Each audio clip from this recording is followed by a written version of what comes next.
Okay, welcome to episode 4 of Last Men Standing, the Tantrum podcast. We are joined by a special guest today, Mr. Glenn Howes of Avenger and Blitzkrieg and Fist and Tygers of Pan Tang and various other bands of legendary stature. What happened in the Northeast, he knows about it. Yes, I am a slut.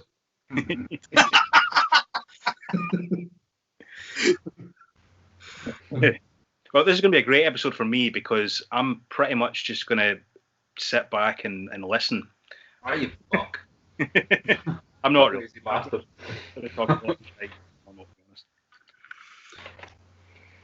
So it's another night in quarantine. So are you guys all in the same area, or? No, we're in Scotland, but we're all kind of different, within a sort of 30-mile radius. Yeah. Something like that. We're close-ish. Yeah. We can't give away exactly. North of Edinburgh. We can't give undisclosed locations. Yeah, that's what I was trying to say. You've got various stalkers and stuff, so you can't give away too much information. You have. Richie fucking has. Yeah, definitely. We all got a drink? Yeah. Oh, yes. As is customary. Doombar. Ooh, the metal drink of choice these days. I've got this German Pilsner. It's called Michael Schumacher or something. Michael Schenker. I've got the Really? Jack and Coke as per. I hope it doesn't taste like him. What does Michael Schenker taste like? That's a fucking story we need to go into. I didn't know that this Michael Schumacher began's doing pretty quick. Quick as an out. Fucking that's early. We started a fucking hell. You end on the go. I'd imagine Michael Schenker beer tastes a bit like Super Lacquer. It probably tastes quite bitter, I would think. Definitely. Oh, wow. Right, well, I suppose we'll kick off with the usual news feature, which has now become a thing, because we have a formula. Oh. She's awake. And What there's was that? phone going off like a true professional. Let's just silence that. That's a fine, surely. Phone's on silent, folks. I can't even edit that out. That's Ah, dreadful. don't edit it out, leave it in. News. Yes, news. We have news this week because I did some research. Oh. Which amounts to me basically scrolling down Blabbermouth and seeing what they've found out and me copying them. So long as you stay at the comments section of Blabbermouth, it's fine. Yeah, it's often legit sources. So news, what we got? So news, first item of news I picked up on is that, as you would expect, tours being cancelled. So Iron Maiden have cancelled their tour. But the interesting point about that was a little bit that came out saying that they have struggled to reschedule a couple of the dates because they've got a big year planned already for 2021, Wow. which would imply to me an album. Well, they've hinted at it enough. I think Nichols certainly said it. Bruce, I think, maybe as well. Mm-hmm. So I think we can look forward to that. Well, I can look forward to that. You guys can fucking moan about it like you always do. That's fine. I'll definitely listen to it. I always listen to them. Yeah, they'll go. I think they're going to go back to the four minute song of 8 4-minute belters. It's going to happen. This is the year for it. Do you think so? No. Do you think Steve's just going to repeat Lost? I fucking hope. I think they're going to go in with 25-minute songs about airships and Kevin Shirley's going to hit record and just let them fucking go like he always does. But I live in hope. I live in hope for Killers Part 2, but it ain't going to happen. So, yeah. I'll probably still enjoy it just because it's got Iron Maiden on the title. If it was Steve Harris farting his way through the British national anthem, I'd fucking buy it. I don't give a fuck. We've never mentioned this, I suppose, really, and I don't even know if it's actually been confirmed yet. But if it does happen, which it looks like it's gonna, I'm really interested to hear the Adrian Smith Richie Kotzen album. Yeah, that's got to happen. They've been hinting at it enough. Yeah, it looks like they've kind of hinted that they've recorded an album together, and I need to hear what that sounds like. If not, they're just having a massive bromance. Yeah. I think it'll sound like a blues record, to be honest.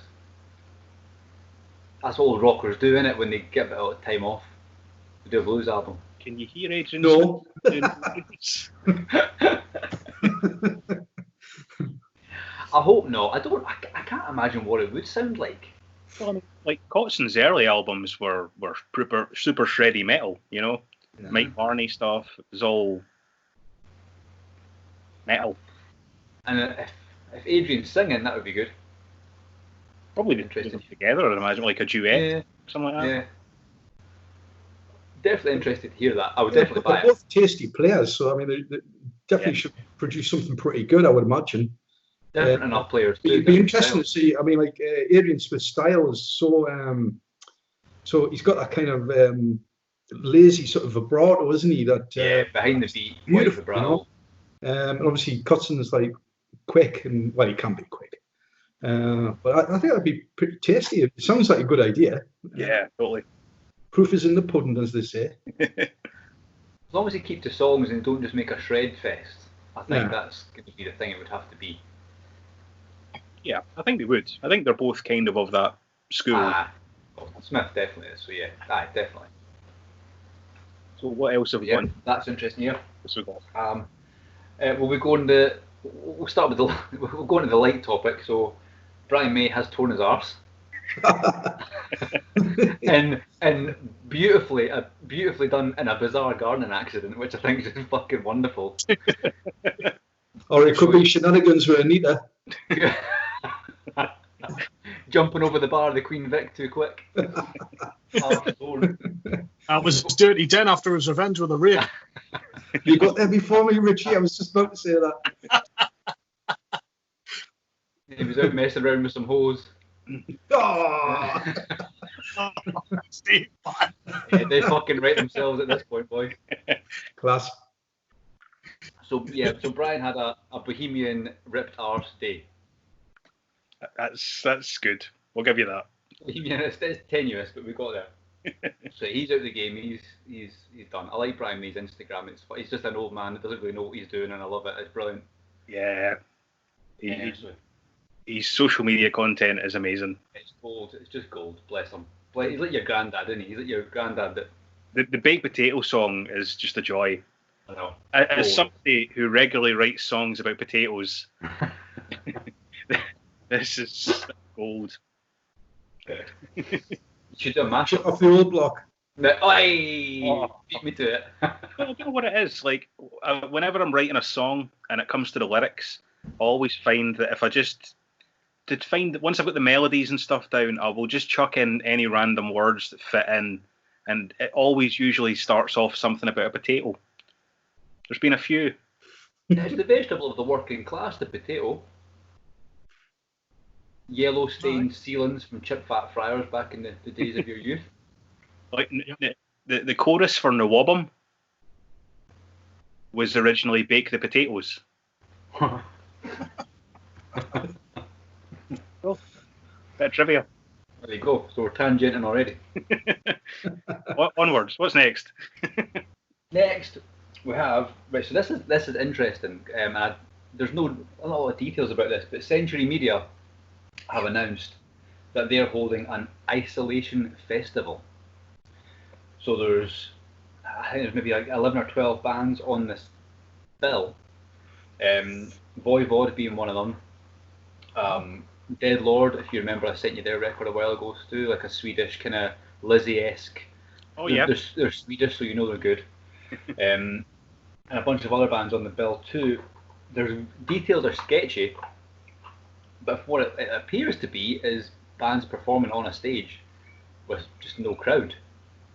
It's free, so you can tune in free. It's on May the 14th, and it's interesting. Also, another Swedish band, Horizont, who are a kind of 70s sort of proggy, rocky kind of band, are doing a very similar thing. Is this in Sweden? It's happening. Yes, this is at a venue in Sweden, which name I can't remember. They're not doing the strict lockdown over there. They're not doing a lockdown at all, I don't think. So that's probably how they're getting around it. Not currently. Not yet, no.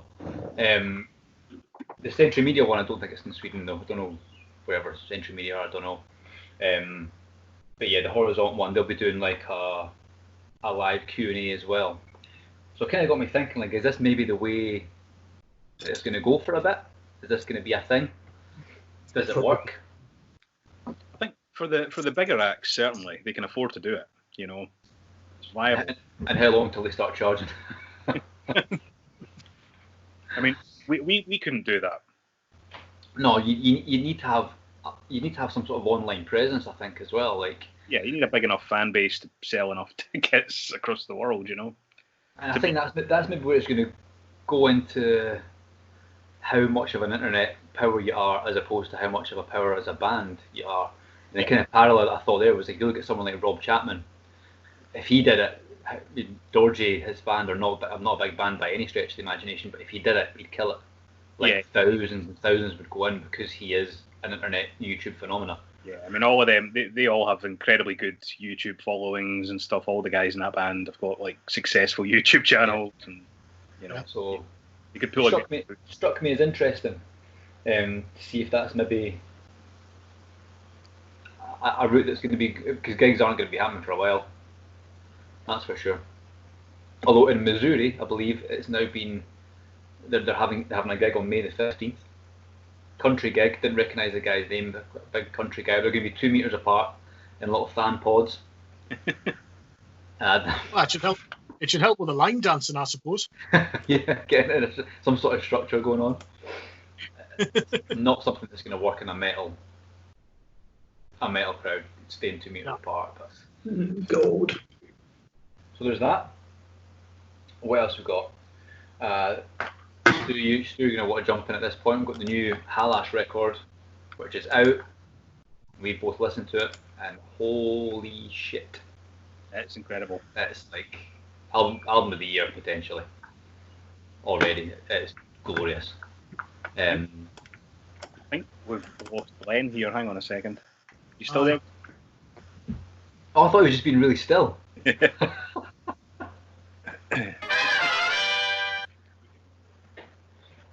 Yeah, where was that? Halas. Yeah, so new Halas record, Conundrum. Came out, was it a week or two ago? Or when it came out? Yeah, there you go. I don't know if you can see that because of the blurry thing. Bring it back. Now we can see it. There it is. We can see it now. Beautifully. Just blinding me. No, I can't find it. I got it on vinyl because I'm old school and retro.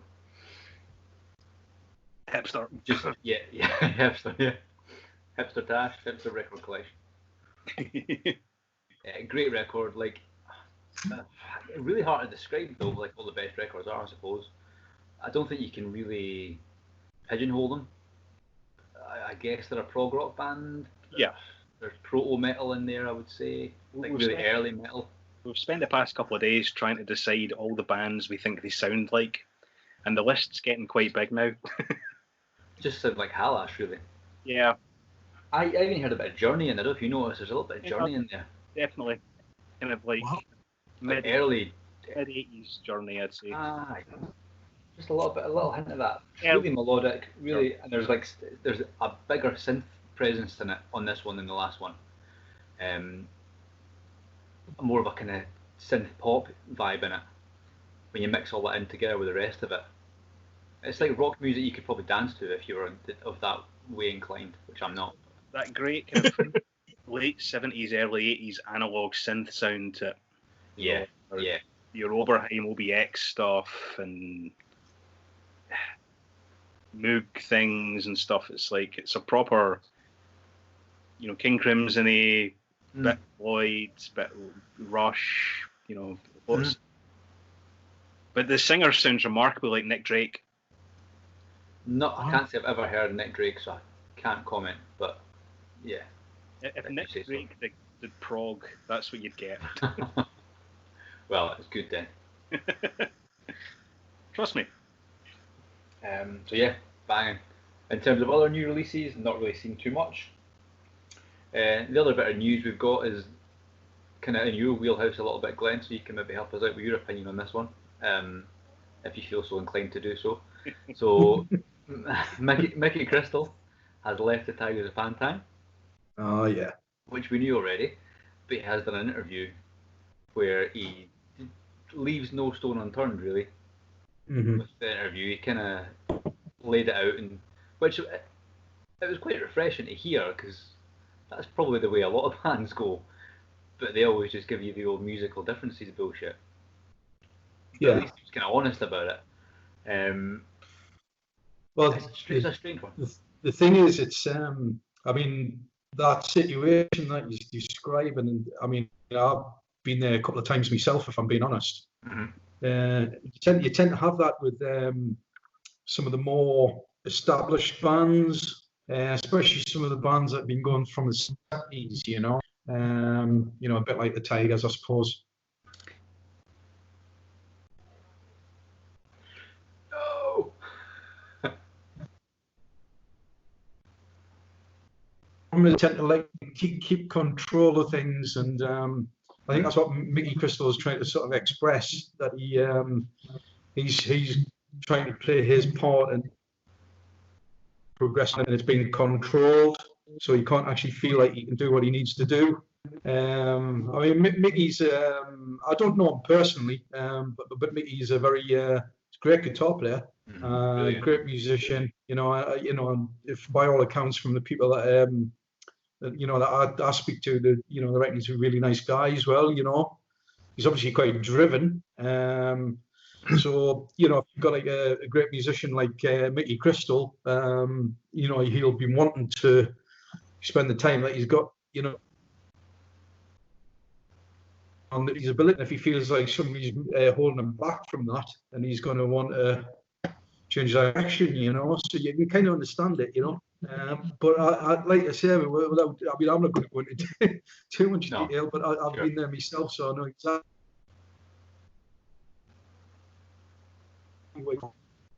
I think sometimes it's a little bit of a hangover. It's a mentality that's a bit of a hangover from the 1970s, in my opinion. They have a different kind of view of how business operates. I mean, the 70s was different to the 80s, and obviously everything was different after that.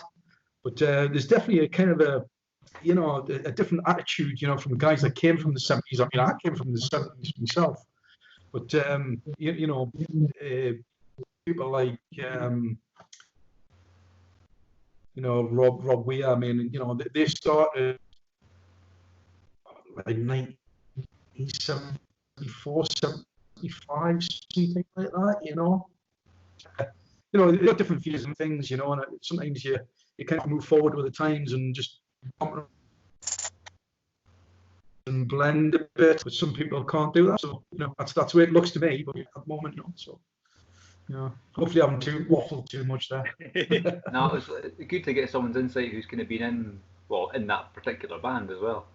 Because we all agree that the last but one Tygers record was an absolute banger. Like, it was really, really fucking good. And you can hear Mickey Crystal all over that record. Like, you can tell he's got a massive part in the writing. Like, a massive part. Like, the part. You can hear, I mean, it's all those John Sykesy riffs are all over that record. Situation. If you put it, like I say, I mean, I've been there a couple of times myself.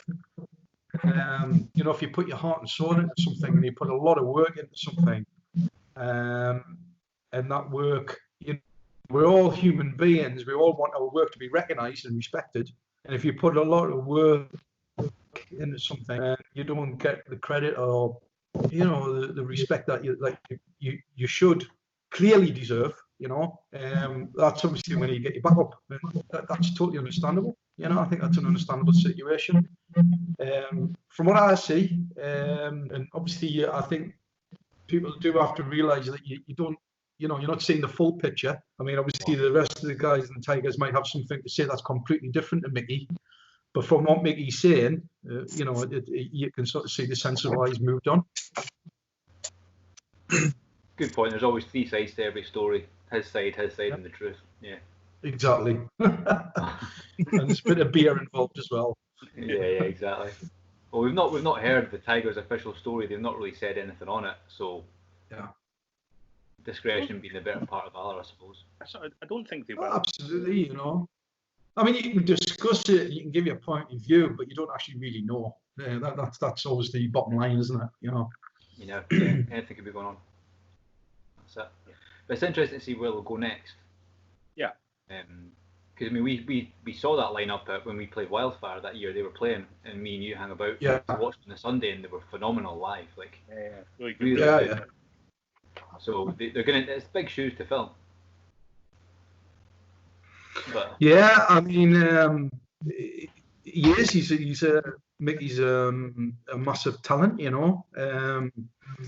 I mean, he's played with other guys as well. He's played with like Mark Mendoza, and he's done other stuff, and he's been linked to other kind of bigger names and stuff as well. For good reason. I mean, he's a big talent. He's still kind of youngish, and he wants to move on and do things. And I think he probably will. He probably move on, and I mean, even doing something with Mark Mendoza is still quite good. yeah, absolutely.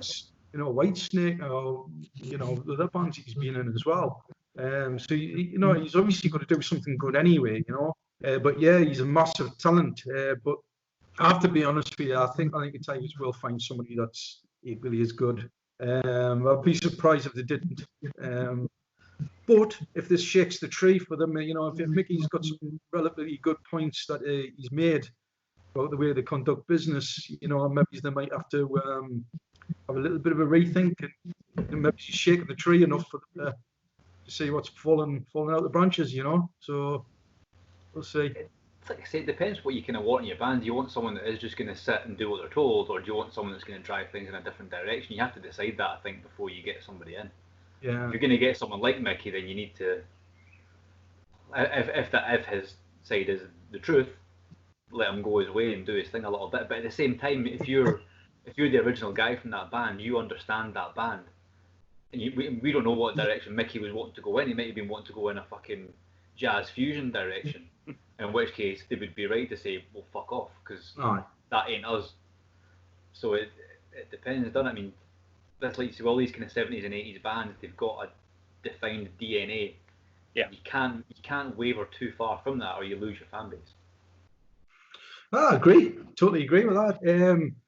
It's just another thing as well. I mean, the other side of the argument is if I mean, obviously I was in the Tigers myself, and I know what Rob Weir's like. The one thing that I always liked about Rob and understood and respected was that his vision of the way the Tygers of Pan Tang should be is how the band was created, if you see what I'm saying. He was the original guy, the Tigers. I mean, with the original members, he created the sound of the Tygers of Pan Tang. So he has a complete vision of the way he thinks the Tigers should be. And if Rob feels that that's been threatened, I mean, then obviously he's going to get his back up as well, Yeah. But like I say, you don't really know where along that line everything's, fallen. It could be that, or it might be just that Rob just wanting to control everything when he shouldn't have to. You just don't know. But like we've said, there's two sides to the story. But Mickey, from what he said, sounds to me as though he's doing the right thing by moving on. Because obviously he's not happy with that situation, and he needs to move on to a situation that suits him better. It might be a bit of a a jolt for the Tygers of Pan Tang as a band, because he did have quite an influence in the band. During his time with them. But I think they'll be all right, though. I think they'll come out this year. They'll find somebody else who'll fill the role fairly well. It just depends how they do that, and when they do that, I suppose. Well, if it's going to happen, I suppose now's the best time for it to happen, because you can't fucking go on tour anyway. So at least it gives you time to figure somebody else out, I guess. Yeah, absolutely. It's an interesting point, because like those last two Tigers albums that Mickey played on, whilst being good records, they don't sound like classic Tygers of Pan Tang albums. So it kind of brings me to the something I was thinking about recently, actually, because funny enough, I haven't listened to the last Priest record, Firepower, lately. Yeah. And see, the more I listen to that, the more I think actually it doesn't really sound that much like Priest. No. And you can really tell that it's one guitar doing all the rhythm. It really just sounds, because it's too tight to be two guitarists playing. Yeah. That's Richie Faulkner all the way down the middle. And it sounds like a Priest album made by Zakk Wylde and Randy Rhoads a little bit. And it's an interesting point. We made the same thing you could say about the last couple of Tygers ones. It's a balance of everything, isn't it? It's a good point, but at the same time, the thing is, with all things in life, there always has to be a balance, I think. You know, if you cannot live in the past continuously. You know, I mean, Mickey Crystal's not John Sykes, and every guitarist or every musician is going to have a slightly different slant on things. You know, you've got to expect it. You know, if you're bringing a new guitarist, you've got to expect a little bit of change. You know, Oh yeah, of course. you kind of just go, all right, I want you to be just like John Sykes, so you can fuck off. You know what I mean? It's just a ridiculous situation to be in. You know. On that point. But unfortunately, that actually is, some of the mentality of some people. It's like, the Tygers of Pan Tang, started in, I don't know, what was it, 1978 or something? And people are still going on about John Sykes. And the thing is, if you listen to some of the stuff that John Sykes did with the Tygers of Pan Tang, I mean, it was pretty good, but it wasn't awesome. It wasn't amazing. I mean, John Sykes, because of what John Sykes went on to do afterwards. Until that retrospectively. Yeah, exactly, so, why people keep going on about it all the time is it's beyond me, But that's not taking anything away from how good John Sykes is. It's just about, the Tygers of Pan Tang themselves as a band, I've already seen the calls for bring John back. Yeah, well, two things I've seen actually. One, you can fucking find them. People asking them to bring John Sykes back to the Tigers, and the other thing I've seen is people saying that Mickey Crystal's going to go into Whitesnake. By the way, that would be quite ironic. Yes. You're right. There next 1987. Well, maybe he could go into Whitesnake, and I could get the job in the Tigers again. That would work. I'm not doing much. How did you end up getting into the Tigers anyway? How did that work? How did you?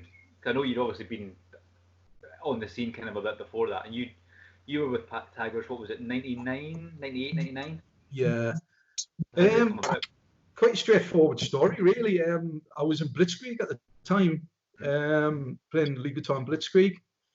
And we were playing a gig in America. We were playing in New Jersey, March Metal Meltdown in New Jersey. That was 99. So obviously we flew over from Newcastle on the plane on the. Okay, so a little bit of technical issue there, but we cut back in here. That's my magic editing cue. Wow. So we'll come back in. And I think we've pretty much covered all the news today. So let's discuss our special guest. So without further ado. Yes. So we have with us, I don't know what corner he's in. In my corner, he's in the bottom right corner, but I don't know where he is if you're watching. We'll find out soon enough. So we have a guitar player and a singer of note. He's played with such northeastern luminaries you may have recognised the names of Blitzkrieg, Fist, Avenger, and the Tygers of Pan Tang. Mr. Glenn S. Howes. The S is important, I would imagine, just like it is with Yngwie Malmsteen, we have Glenn S. Howes. You do not forget the S. Glenn, how you doing? So, what kind of, how if you've watched any of these podcasts before, you know that we have no structure. We're not professional in any way. We conduct this on a strict winging it policy. So we're going to wing this chat with Glenn.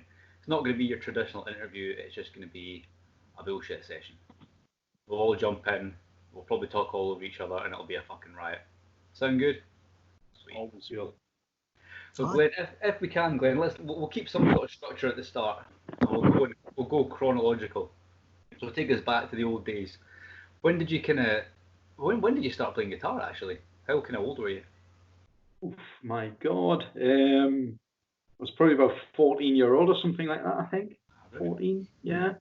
Who were you listening to at that That was 1970. Yeah, I was about 14-year-old. So, I'm 54 now, so work that one out. Well, we can't work that out. We're fucking stupid. So who were you kind of listening to at that time then? Who was your go-to guys? Well, in them days, you basically had, it was what you would call the big traditional heavy rock, hard rock, heavy metal bands of the 70s, really. So you were talking about, the big names that you would expect, like Deep Purple, Rainbow, Zeppelin, Sabbath, Judas Priest, AC/DC. For me, it was like Y&T as well. Then eventually, then came the American stuff like Van Halen and things like that, But it was all them kind of big names. Obviously, other names as well, but them the sort of names that you would expect, and that's what I was mainly kind of listening to. Was massively into, still am massively into Judas Priest, massively into Rainbow and DC and stuff like that, that was my main thing. Also, I've always been a massive like Gary Moore fan as well. More into Gary Moore than I was into Thin Lizzy, to be honest with you. But two mainstays of my influences or bands that I love, if you like, were Priest and Gary Moore all the way through the years. Main two sort of influences. Nice. Can't be about Gary Moore. The Thin Lizzy thing, that's fighting talk on this podcast, though, I've got to tell you, man. Lizzy, always Lizzy. Big Gary Moore fan in terms of the kind of rockier stuff, but I think when he went a bit blues, I kind of probably lost him a little bit. Oh, see, I loved Gary's blues stuff. Me too. I really like the album he did with Jack Bruce and Ginger Baker, the BBM thing. That's a kind of underrated gem, that one.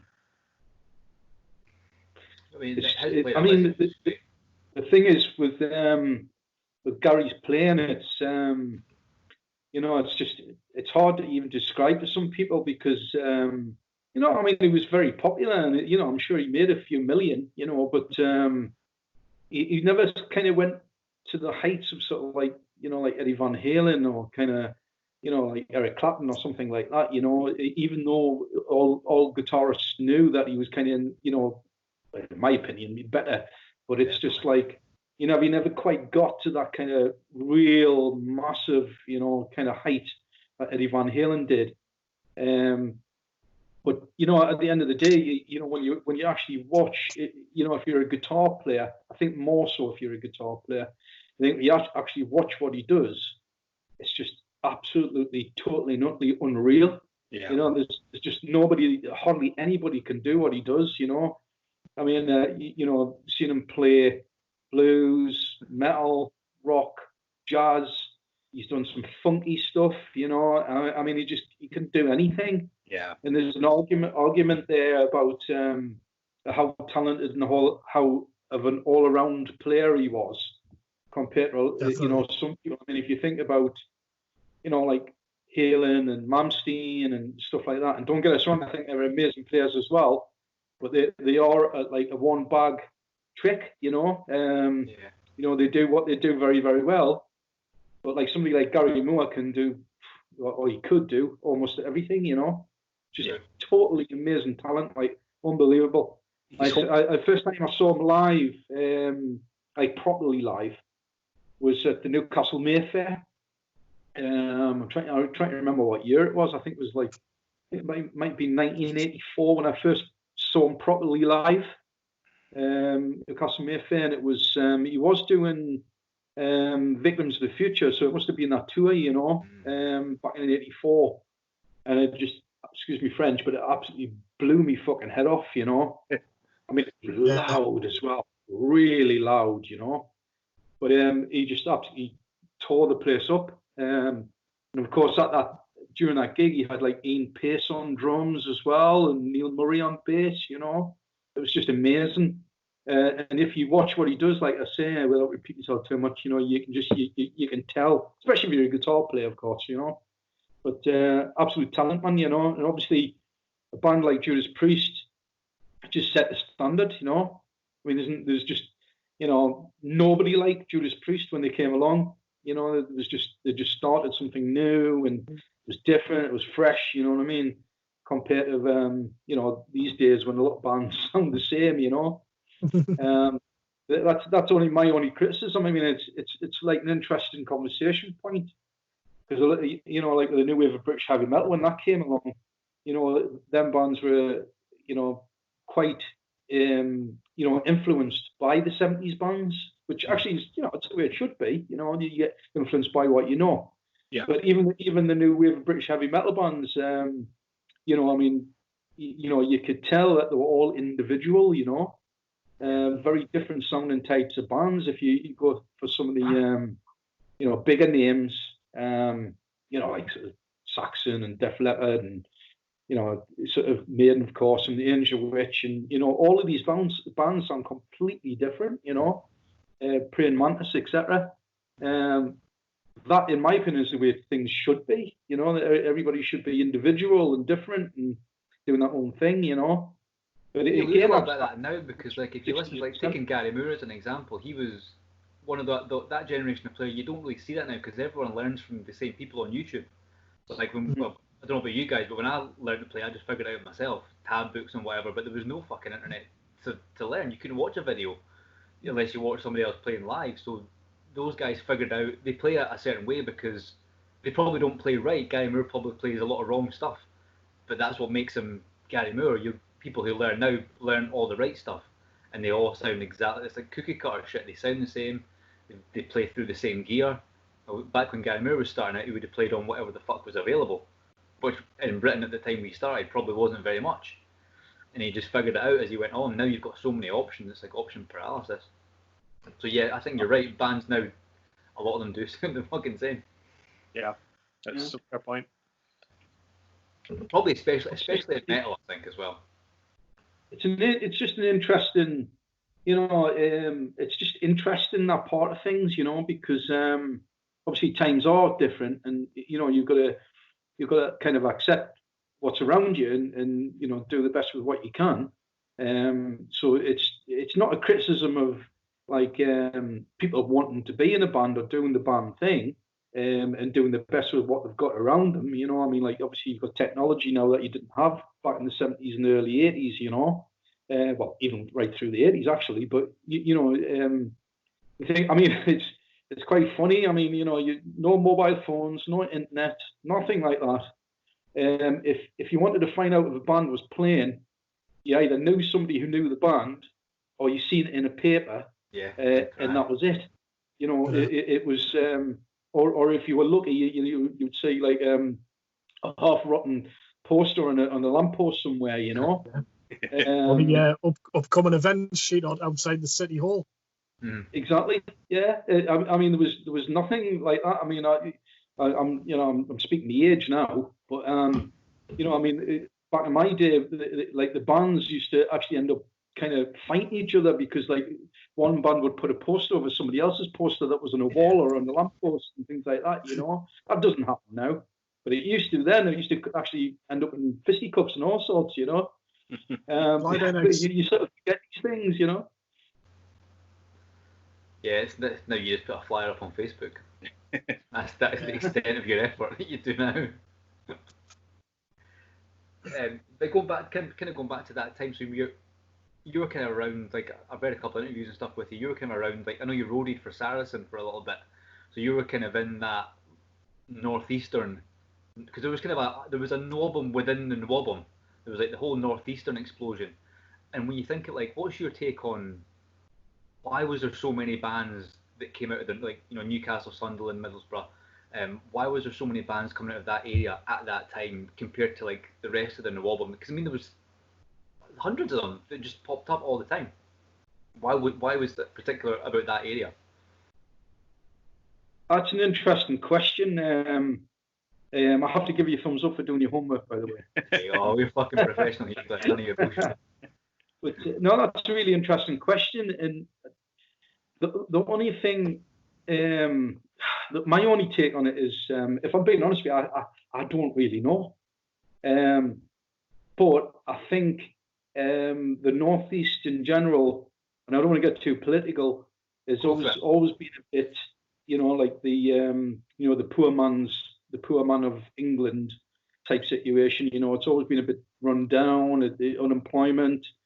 And I think that's got a lot to do with it. I don't think it's got everything to do with it, but I think it's got a lot to do with it. And I think really, during these times, the 70s was a shit time for the Northeast. Yeah. And then when Thatcher got in, she just practically destroyed the Northeast, in a number of years. And that's got a lot to do with it. You ended up in a situation where you had a lot of kids who, my age at the time, who really had nothing to do apart from go on a YTS scheme or something. Yeah. And if they were lucky, they could go to college and do something else. But the bottom line is, even doing something like that, they would end up, working in a fucking shop or something, Which I'm not saying is a bad thing, but if you had aspirations to do something more than that, it was just not going to happen. The only thing that you could do was actually leave the town and go somewhere else to kind of, to gain that aspiration, if that makes sense. But so the point I'm trying to make is that, the release and the hope and optimism, a lot of people turn to music. And, and again, with the influence of the 70s, like all the major bands from the 70s, there was a lot of, good players knocking about, individual players. And, they must have realized that they were sitting on something that they could use to give themselves a little bit of hope and do something with their lives, I think that's a lot to do with it, like I said, I can't really say that's everything to do with it, but that's a lot to do with it. Yeah, that kind of great working class escape. We spoke about this last week actually on the podcast. We're kind of going to just like, does geography and does social standing affect a heavy metal band? Does it make it a more fertile breeding ground for heavy metal bands? And that's kind of where I would think that what you said there has definitely got something to do with it. Yeah. That kind of Northeast, that kind of a really staunchly working class area producing all these bands, definitely. Would you say there was anything to do with the fact that Impulse Studios was there, though? Was that kind of anything? The whole Neat Records thing? Sort of yes and no. Generally, overall, I would say probably not, because I think Impulse was there. You've got to kind of understand how Dave Woods and kind of operated. I've read the book. I'm kind of familiar with it. Yeah, he was a businessman. He wasn't some kind of savior of the metal scene in the Northeast. He was a businessman, and he wasn't a particularly good one either. No. He made some money and he made some good decisions, but he made a lot of bad decisions as well. But he was just. It was timing with Impulse and Neat Records. Like he picked up on a few bands, and some of the bands that he did originally didn't do anything, didn't go anywhere. He had like a pop label first. I can't remember the name of the pop label. Tidy, wasn't it? But he had Tidy. Pop label first, Yeah, I think it was Tidy. He had Neat Records and Tidy Records, I think. Yeah, something like that. Yeah. No, it's not a joke. I'm for real. That's what I think. It's a bad pun, but I think it was true. Yeah, I've got to be honest with you, I can't remember off the top of my head what they were called before they were called Neat. There was something else. But he just, he got lucky with a couple of bands, and he put something out, and then, he started to see some return on it, and he went with it. It was more of a business opportunity for Dave than anything else. I don't think like Neat Records as such were the saviors of the Northeast. It's just that's what the label become something because. Yeah. He took a chance on one or two bands, but that is the natural way of things. I would imagine anyway. That's the way it works. But the bands were there already. Raven in particular had been going since the mid '70s. Right. And, you start looking. Fist. Like they were going in the '70s, and they'd actually been together since '74, '75 or something, and then they were called Axe, and then they turned into Fist, and. So some of these bands have been knocking about, and on the clubs and the pubs in the Northeast, and they've been taking trips to Yorkshire and stuff like that for, years before even Neat came along. So it was, a symbiotic kind of thing. Yeah, the bands kind of helped that label become something. I mean, like if a record had the neat logo on it, it meant something to people as things kind of went on, for sure. What kind of bands were you seeing at that time then? And stuff? So when you were kind of like starting out roadieing for Saracen and stuff, what kind of bands were I would imagine the Mayfair and the Newcastle City Hall would be the main kind of places, but what kind of bands were you seeing in the NWOBHM? Well, in where I live in Sunderland now, but where I'm actually from is like South Shields, which is just about 30 minutes down the road. You know, it's another seaside town. In South Shields, where I was growing up, we actually had quite a few places where you could go and see bands. You know, we had, in particular, we had like a workmen's club called Legion. You know, it was like a Legion workmen's club, and every we used to have bands on all the time in there, you know. I mean, like Friday, Saturday, and Sunday, but for some strange reason, Sunday used to be a day. But we had loads of bands played the Legion over the years. I mean, I used to sneak in there when I was 15, 16 year old. I shouldn't even have been in there, really. But, you know, I seen so many bands in there like that you would be associated with NWOBHM now. Excuse me. And it's when I seen Fist in there when I was like sort of 16-year-old, you know, before that even, you know, sort of heard of them. And so we used to see a lot of bands in the Legion. We had a youth club called St Hilda's Youth Club, which was obviously aimed at the youth.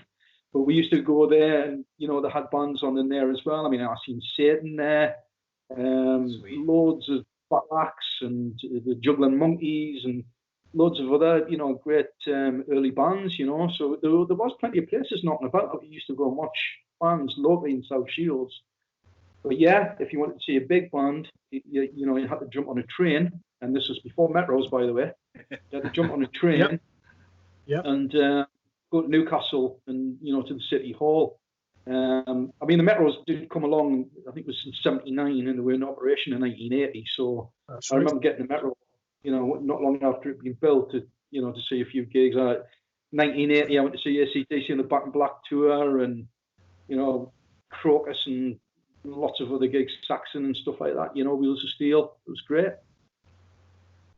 So at what point did you kind of start getting into your own bands? Starting playing in bands, I mean. From the age of 16, I think it was, if I remember rightly. Straight into it. Yeah, I mean, it was always something I wanted to do. It was just something about being in it. It had to be like a rock band as well. It wasn't just a band. Yeah, sure. You know, I didn't want to be in a pop band. You know, I wanted to be in a full-on rock band. You know, it's just something about it. And I think when I was 16, I got roped into singing in a band when I was 16-year-old, because the other guy didn't want to do it, and I couldn't even sing. I didn't know how to sing. Nobody wants to fucking sing ever. No, I know. I didn't even really want to, if I'm being honest with you, but I just wanted to be in a band. Yeah. So I agreed to do it and just screamed my head off, you know. I was probably pretty crap, but it was a way of getting into a band, and that's how it started, really, you know. If you want to be in a band, play bass or learn to sing, then you'll get a fucking band easy. Fuck guitar, forget guitar. There's fucking millions of us. Everybody who joins a band, like the first band you're in, you always feel like you're never good enough to be in that band. So is that the same for everyone? Absolutely, yeah. Yeah, probably. I mean, I can remember my first gig ever. 16-year-old, I think I was, and I was shit scared. You know, it was. But you have a certain, when you're young like that, I think you have a certain kind of mentality where, even though you may be shit scared, you don't fully understand what's going on around you anyway, really, because you're 16-year-old. So you just kind of get on and do it, you know. Mm-hmm. Excuse me. But yeah, I think I can't remember the exact year, but I think it might have been 1980, the first gig I ever did. I think I'd have to sort of double check that because my memory fades over time, you know. But, yeah, I've got to be honest with you. Like where I live for the heavy metal stuff, heavy rock and heavy metal. It was a great place to be in South Shields and in the Northeast generally in them days. It was fantastic, you know. Got some amazing bands, places to go, and you know, it was just brilliant. Still kind of feel like it is a little bit. Like we always say, whenever we play Newcastle, we always have a good gig. Yeah. Like we always have fun going down to Newcastle. It's like a kind of there always just seems to be an audience for it, and it kind of seems like there always has been. It's just one of those places. Sort of weirdly now, like our second spiritual home. Yeah. It's yeah. Like we all kind of have a weird sort of now tied in history with Newcastle. We've all got some sort of Geordie. Well, we've got a big Geordie connection sitting there, but we've all kind of got some sort of connection. Yeah, there he is. There, the big Geordie unit sitting down. But my kids are half Geordie as well. Two of my boys are half Geordie, so I've got a kind of connection to Newcastle as well. So maybe that's why we like going down there. I don't know, but it just seems that there's always a good crowd, and they're always kind of knowledgeable about metal and stuff. Yeah. It's been like kind of a healthy vein of interest in metal in the Northeast. You know, like I said before, I don't really understand the whole reasons why, but it's always been there, you know. I think it's just that, like you say, that kind of harder working class town that just produces that kind of music just comes out of there. Yeah. It's just what it is. It's what it makes. So then you've kind of your first kind of big band, would it have been, was it Avenger then? Was that your kind of first? No. Well, no, I wouldn't even call them big though. Big-ish. In Europe, man, people love that shit. They're huge in Europe. Well, I'm kind of having a bit of a joke, but my first real band was Blitzkrieg, really. Was Blitzkrieg before Avenger then? Right. So when was that? 88 then? Was that Blitzkrieg? 88. Well, like that. Yeah, I mean, technically, I met Brian in 1987. Brian Ross. The actual lineup didn't come together until a couple of years later, to be honest with you, like properly. But I was introduced to Brian in about 87, and then almost straight away we hit it off, and you know, sort of kind of got friendly, you know. And he basically, you know, sort of said, you know, do you want to work with me, kind of thing, and you know, I agreed to do that. And then a couple of years later, we got the lineup, and then we did the 10 years of Blitzkrieg EP. Mm-hmm. And that was done in like kind of, well, it was about 1990 or something, I think it was, if I remember rightly. Yeah. 89, 90. It took a while for it to come out, actually. So it took months, you know, it was a long time. Mm-hmm. But, you know, we did that in 89, 90, if I remember rightly. But that was my first named band, you know. Yeah. You know, that I'd been in as such. So what was your first kind of experience of like going into the studio then properly with a name band? How did you feel about doing that at that kind of age? Were you shitting yourself?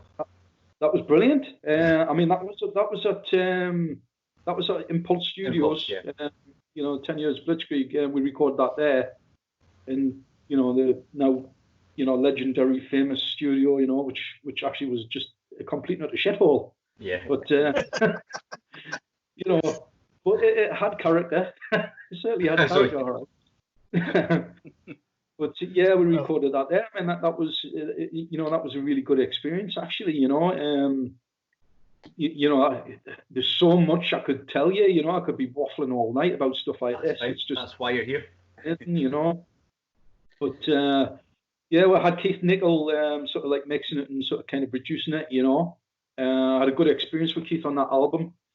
Yeah, I remember being really happy with the guitar sounds at the time, because you know, there was two guitar players there. It was myself and Tony J. Little. On that note, Glenn, with regards to the guitar sound and that, I would have first heard you play when I was about 14. A mate of mine gave me a cassette, and he said, honestly, these are his words, "Here, have this, it's shit." It wasn't Blitzkrieg, it was a compilation tape called Metal Mania Volume 1, and the re-recorded version of Buried Alive was on it, which you played on. Right. And I heard it, I'm like, fucking hell, that's mint!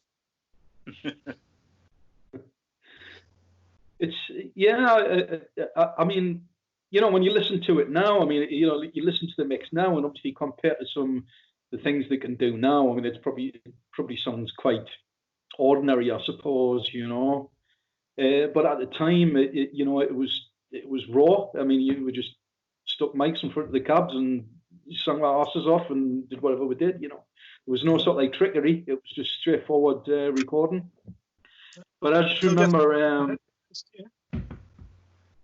Sorry, I'm just getting a beer delivery, Glenn. Carry on, sorry. What about Nice work. You get it's it. all kicking off, the cats run away. Sorry, I don't know what's going on. Carry on. You know what I miss is those old rehearsal rooms and studios that were like The really cold, shitty ones. stinking of piss and just rancid holes, but they had character. They still exist. I've been in plenty of them back in Newcastle, I'll tell you that. But they don't exist in the way they used to. I mean, it was a whole other ball game back then. Yeah, they never had vending machines back then. No.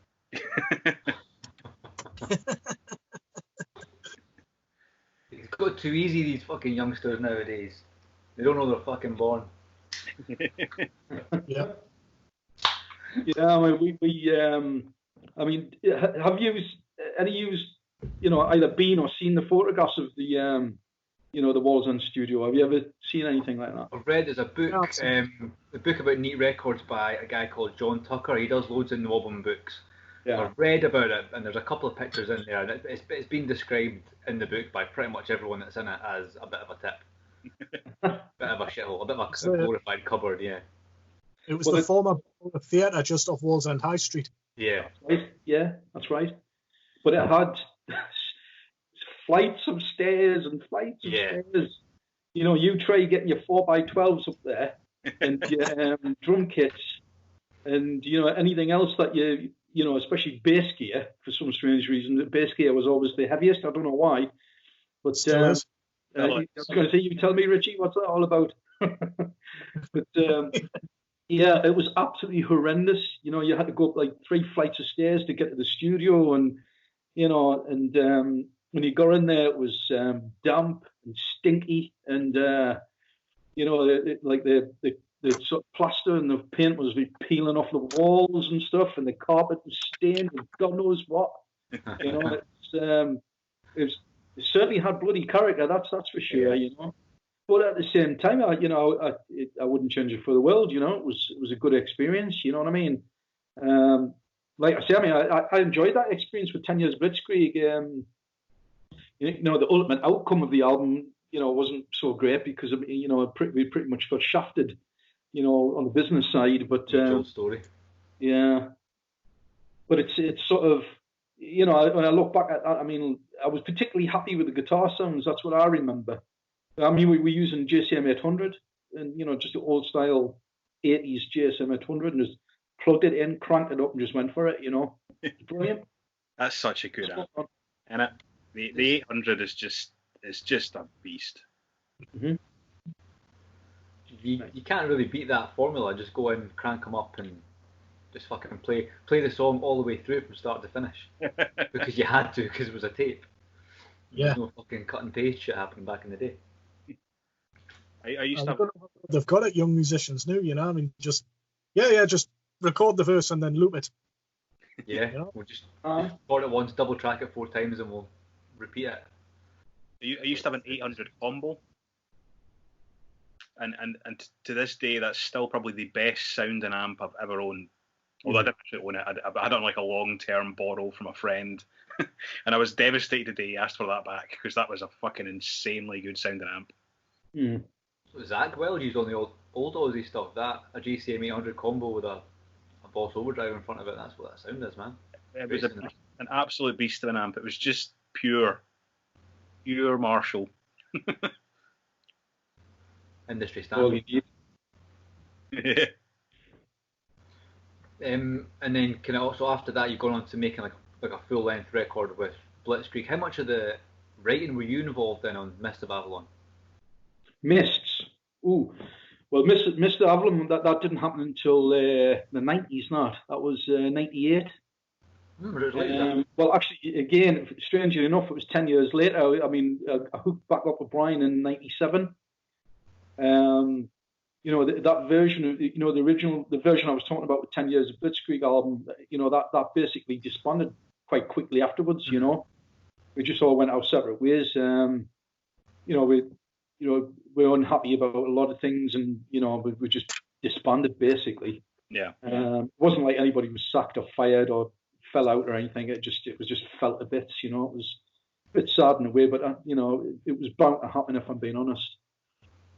But then Brian, kept the flag flying for Blitzkrieg, and he called me in '97, I think it was, and just asked me to come back. So I did. I came back in '97, and then we started working on Miss Avalon and got that done in '98. Yeah. So I listened to it just actually yesterday. I was listening to it. It's a really good. Is it a concept record? Is it a concept album? Kind of sounds like it is. Not really. It sort of there's the Arthurian thing.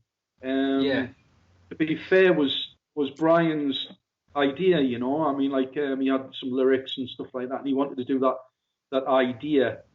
And if I'm being honest with you, I was glad of that because he'd been really concentrating on all this Jack the Ripper stuff, which was kind of becoming a bit tired and a bit old. So, in a way, I was quite glad he was trying to do something a little bit different. And I had lots of, prior to hooking back up with him in '97, I had loads of kind of such different types of ideas at that time. So obviously the '90s was a bit of a strange time for everybody, Yeah. And I was listening to lots of different stuff at the time. But I, for whatever reason, which is not normally me, but I was coming up with all this kind of little folky ideas and things like that. It was very strange, So I had these ideas where, for whatever reason, maybe it was fate, fitted in with what Brian was doing at the time, in his lyrical kind of concept, But it was never meant to be a concept album. It was just meant to be that bit of the album, and the rest of it was just supposed to be a, normal kind of out and out Blitzkrieg metal type stuff, But from the beginning, it was. I sat down with Brian, right at the beginning before we even started, doing the album and the writing process, and said, "Look, I don't want to, I just don't want to do a bog standard everyday Blitzkrieg album, I just don't want to do like a million E minor riffs and try to, copy Priest as much as we can, kind of thing, and badly, and." He was on board. To be fair, he was on board with that. He wanted to do something a little bit different. And that's kind of why it does sound a little bit different to most of the other Blitzkrieg albums. It does. It definitely is. It sounds a bit more progressive, maybe. Yeah. There's definitely more of a. The songs seem a bit longer. It's less kind of heads down thrash. There's more kind of going on, I think, with that one than any of the other ones. Even their kind of newer stuff. It probably is just more. There's definitely more going on with it. A lot of the album. Something I'm going to be careful the way how I say this because, it's not meant to sound egotistical, but a lot of that album is really me, Mm-hmm.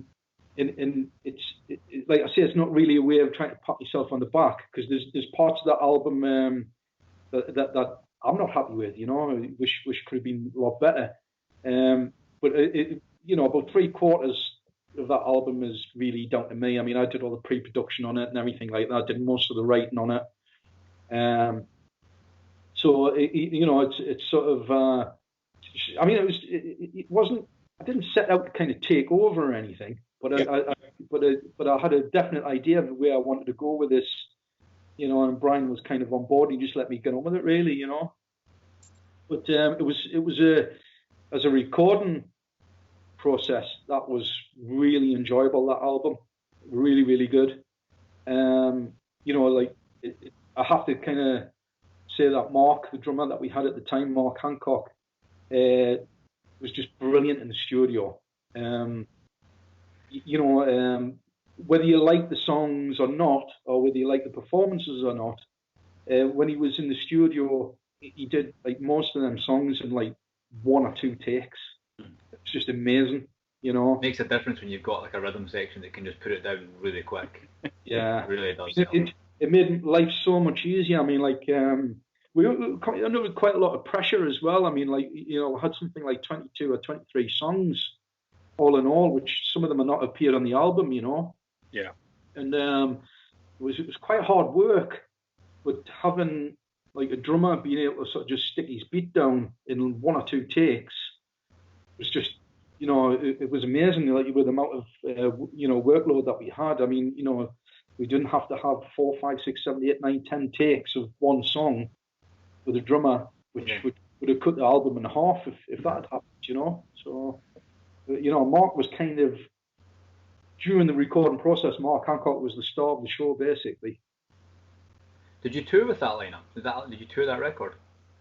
No. Well, we did some gigs, but there was no tours. But again, that's where, you know, like the business side of things came in again. Both times I was in Blitzkrieg, the situation that occurred wasn't supposed to happen. Yeah. You know, I suppose in some ways there's like little kind of connections between what's happening with Mickey Crystal as well. You know, I mean, you think, or you get told something's a certain way, and then when you find out it isn't, you feel like you're being let down a bit. That makes sense. Yeah, totally. But you know, with Blitzkrieg, both times with Blitzkrieg, we were supposed to have management in place. You know, we were supposed to be having this happening and that happening. I mean, there's things that we were offered that would make you weep, you know, like over a beer. I mean, you know, we had a possible support slot with Metallica. We were offered a tour with Halloween, things like that. Nobody even bothered to sort it out. It just got left, you know. And there's all sorts of little things that could have happened, you know, with little gigs here and there, and, you know, that would have done the band a lot of good. And nobody seemed to be asked about it.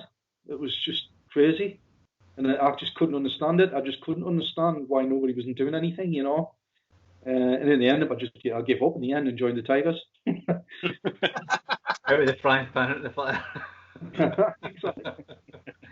It's probably a story that like hundreds of bands would tell. You know, opportunities coming up and no one getting off their arse to do anything about it, and dodgy management decisions being made, and the new wave of British heavy metal was fucking littered with bad choices. Yeah. Poor decisions that and bands that, because if you listen, like you were saying, Glenn, like all those, how the bands all sounded different and how good they were, like the bands that could have and should have made it, there's tons of them, and the reason they didn't isn't talent. It's just purely because somebody fucked up or missed a phone call. Like there's always that kind of famous story about Diamond Head, where the Q Prime had come over and they were looking for their own NWOBHM band, and so the legend goes, they knocked on Sean Tatler's door and his mum answered, who was managing at the time, and she said, "I've never heard of you," and off he fucked and signed Def Leppard. There's probably stories like that littered throughout the whole movement. Just yeah. Well, that's actually an interesting thing, because I mean, I don't know if you're aware of this, but like you know, when the Tigers got signed to MCA after they were on Neat, MCA, you know, and record companies like MCA were basically didn't have a fucking clue what this was all about. Yeah, they just wanted one of those bands. All they saw was, oh, well, Saxon are doing something, Iron Maiden are doing something, there must be some money in it. They don't give a shit what they're playing or doing, but there must be some money in it somewhere. Yeah. So they signed the Tigers to MCA, and actually the Tigers didn't do too badly. They did actually a bit better than a lot of people actually think, you know, on an MCA. I mean, they were ultimately dropped, but they didn't do too badly. But MCA saw the dollar signs, so they decided to sign Fist. So they booked Fist as well. But what they did is they took them and put them in the studio with the producer. I'm trying to remember the name of the band now, but it wasn't like a producer who was used to doing rock music. I think he was used to doing. I can't remember the name of the guy now, and it'll come back to us later. But he was used to doing production and mixing on like folk rock and things like that. You know, didn't have a fucking clue. So ultimately, Fist did that first album, Turn the Hell On, and the mix on it is atrocious. It's just absolutely atrocious, you know. I mean, you know, you can tell. I mean, Keith Satchfield's an amazing singer, got a great range. You know, the band are great. You know, Harry's a powerful drummer, Davey's an amazing guitar player, etc., etc. And it just sounded piss poor, you know. So MCA dropped them because it didn't sell very well. Because what they were doing was they were like kind of promoting an album. Well, they didn't promote it very well, but they promoted an album that was basically, you know, that they didn't understand, you know, and they tried to make it into something that it wasn't, instead of making it what it should have been, you know. And that's like a prime example of record companies and you know, the guys involved in record companies that just haven't got a fucking clue what they're doing, you know. I mean, I'm sure things are a bit different these days, but back then it was new territory, you know. Really not. To an extent, I think there's probably less major labels. Actually, big major labels, I don't really think really sign metal bands now. It's fragmented as much as the bands have. So you've got a lot more niche labels. So you sign a Roadrunner or E-Rake, or they're going to know what to do with a metal band, whereas that didn't really exist back then. I think everybody's now kind of still struggling a bit. I mean, like specifically now, because the music industry's changed so much, and the sort of more majory labels still they still have an issue. Nobody really knows what to do with the band now. No. You know, it's like I think the labels still look out and say, well, we can't sell you in shops anymore. Yeah. But they don't. Labels really struggle to know how to use the internet. I mean, it's not a thing that labels are particularly good at. I think the more DIY bands do way better on the internet than any band on a label. Yeah. That's how you're going to get anywhere now, is if you understand how to work the algorithm. If you don't know how to work the algorithm, you're basically fucked at this point. But that's you're totally right, Stu. There's just no. If you might get lucky and you might get a label that knows what they're doing, but more often than not, you have to pick up the ball and do it yourself and run yourself. Totally, yeah. I think more bands are probably doing that now than they were before. Nobody's really sitting around waiting for an A&R scout to come to their gig, because they ain't gonna. They're not there. Yeah. But I mean, it was a sign of the times, you know. I mean, like I say, I mean, you've got to remember it wasn't a very long time ago, and you know, at the end of the day, I'm sure there's there's an argument to be made that obviously the record company didn't know what they were doing because they just didn't know, you know. Mm. But at the end of the day, this was a record company that was, you know, I don't know if they were a multi-million-pound record company, but they certainly had a bit of clout. I mean, they were MCA at the time. Yeah, big enough. And you know, there should have been somebody professional somewhere in an office going, right, I'm going to have to do my homework on this and find out what this is all about. But they didn't bother. They just thought, right, we'll make some money off this, chuck them in the studio, we'll chuck something out and get my money back. Yeah. It was as simple as that, you know. It was like wheelbarrow boys time, you know. Mm. Which unfortunately in India, there's a lot of wheelbarrow boys were running around companies, you know. So, Dave Woods. This isn't libelous, it's fine. No one watches this. So you touched on Fist there. So what was? Let's go into Fist, seeing that you kind of led into it. What was your experience with Fist? How did that kind of pan out? You had a pretty decent run with it. You what? Sorry? You had a pretty decent run with Fist. Oh yes. The Fist thing. Out of everything that I've done, Fist was the best thing I've ever done. Ah, cool. How I got into it was quite funny actually, because Davey Irwin, the lead guitarist, he actually was in a cover band with me. We had like a metal cover band, you know. And we're playing all sorts of doing like sort of, you know, Sammy Hagar and Metallica and Maiden and, you know, anything that was metal basically. Yeah. Or rock, you know. But he was playing guitar in in my cover band, and you know, he knew that I'd always been a Fist fan. You know, I mean, I was genuinely a fan. I mean, I've been following them since I was like 15, 16-year-old. You know, I mean, you know, Fist to me were like a band that, you know, like Maiden or something like that. You know, yeah, I don't want to digress too much, but obviously Fist to me are one of them bands that had the potential to be fucking massive. Yeah.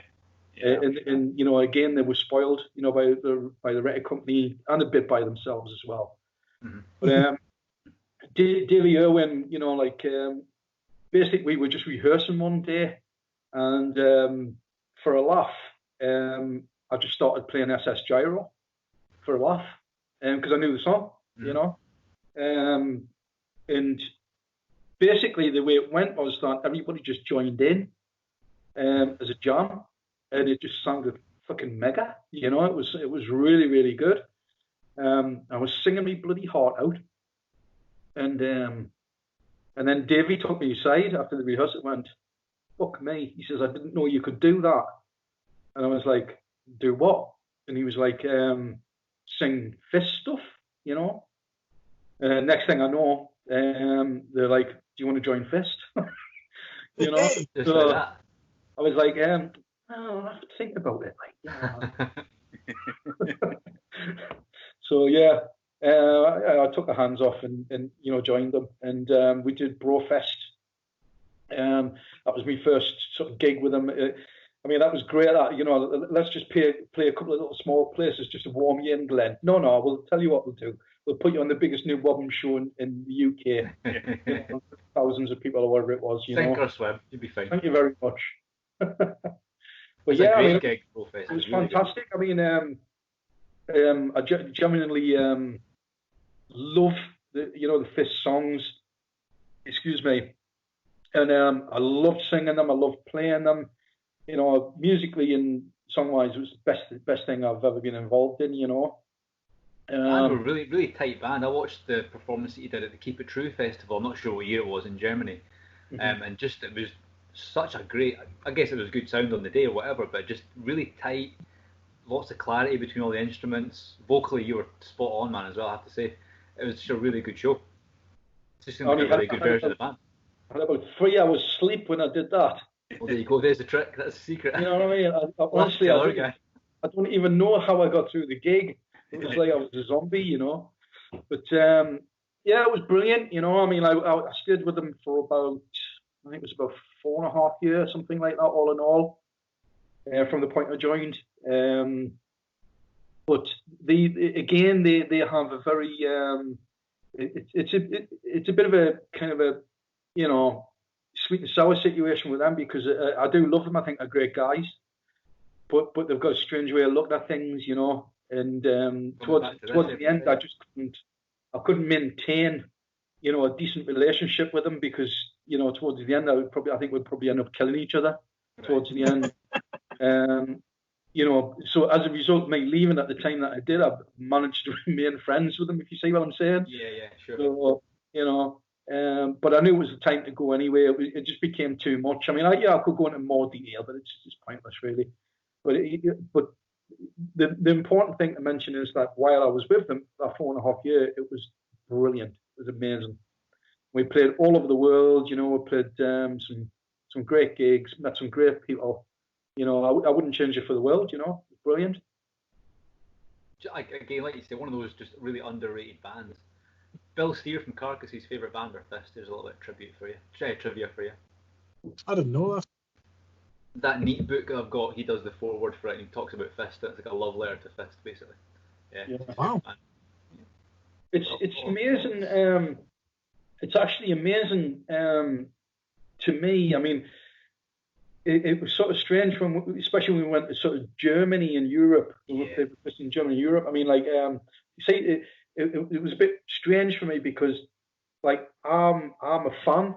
I'm a Fist fan, and it's a bit like the kind of Ripper situation in Judas Priest. Like, I was getting a job in Dream Band, you know. So when I was going to Germany and Europe, I mean, there was some guys, you know, you kind of do some sign-in sessions and things like that, you know. You meet the fans and stuff like that. And so, you know, I'm standing there and they say, oh, well, you signed this. I'm going, well, do you want me to sign it? I had nothing to do with that.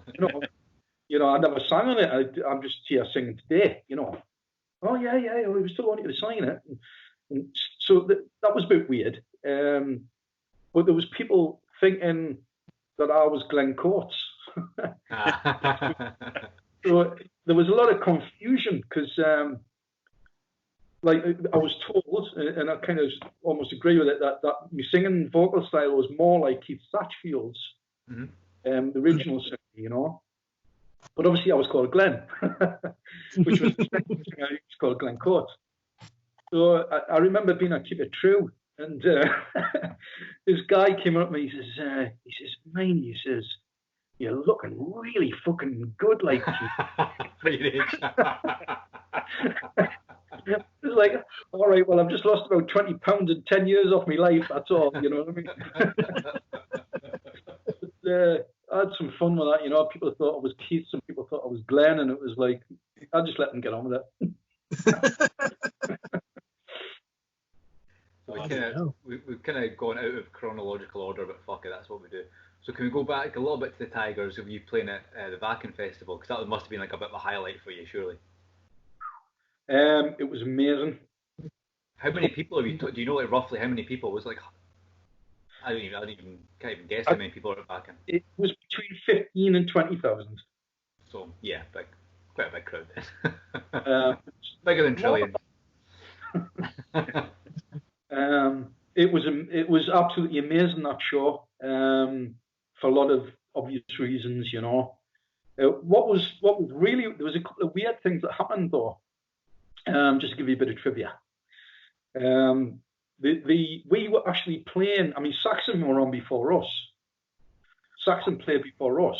That's mental. I could not understand why the Tygers were headlining. Couldn't understand it. Just didn't make sense to me. Yeah, I mean, Saxon were still pretty big in Germany at that point. Saxon were big. Still are. I mean, I was standing at the side of the stage watching them, and I was like, fuck. How the hell are we supposed to follow that? You know? And anyway, as we kind of went on stage, the German crew, you know, the stage crew, just didn't give a shit. You know, they were too tired, they couldn't be bothered, and the lighting guy was actually asleep.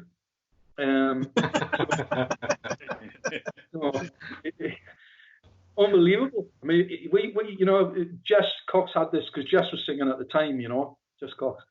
And we had this, like, intro, which is the same one that Ozzy uses, the O Fortuna thing. Yeah.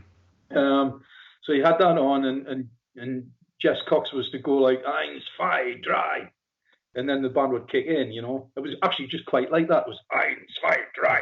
That's how he sounded. Anyway, so, and then obviously the band would kick in. I think it was the Rock and Roll Man, if I remember rightly. And then, you know, the lights would come on and look amazing and all that kind of thing, you know. But that didn't happen. It didn't happen.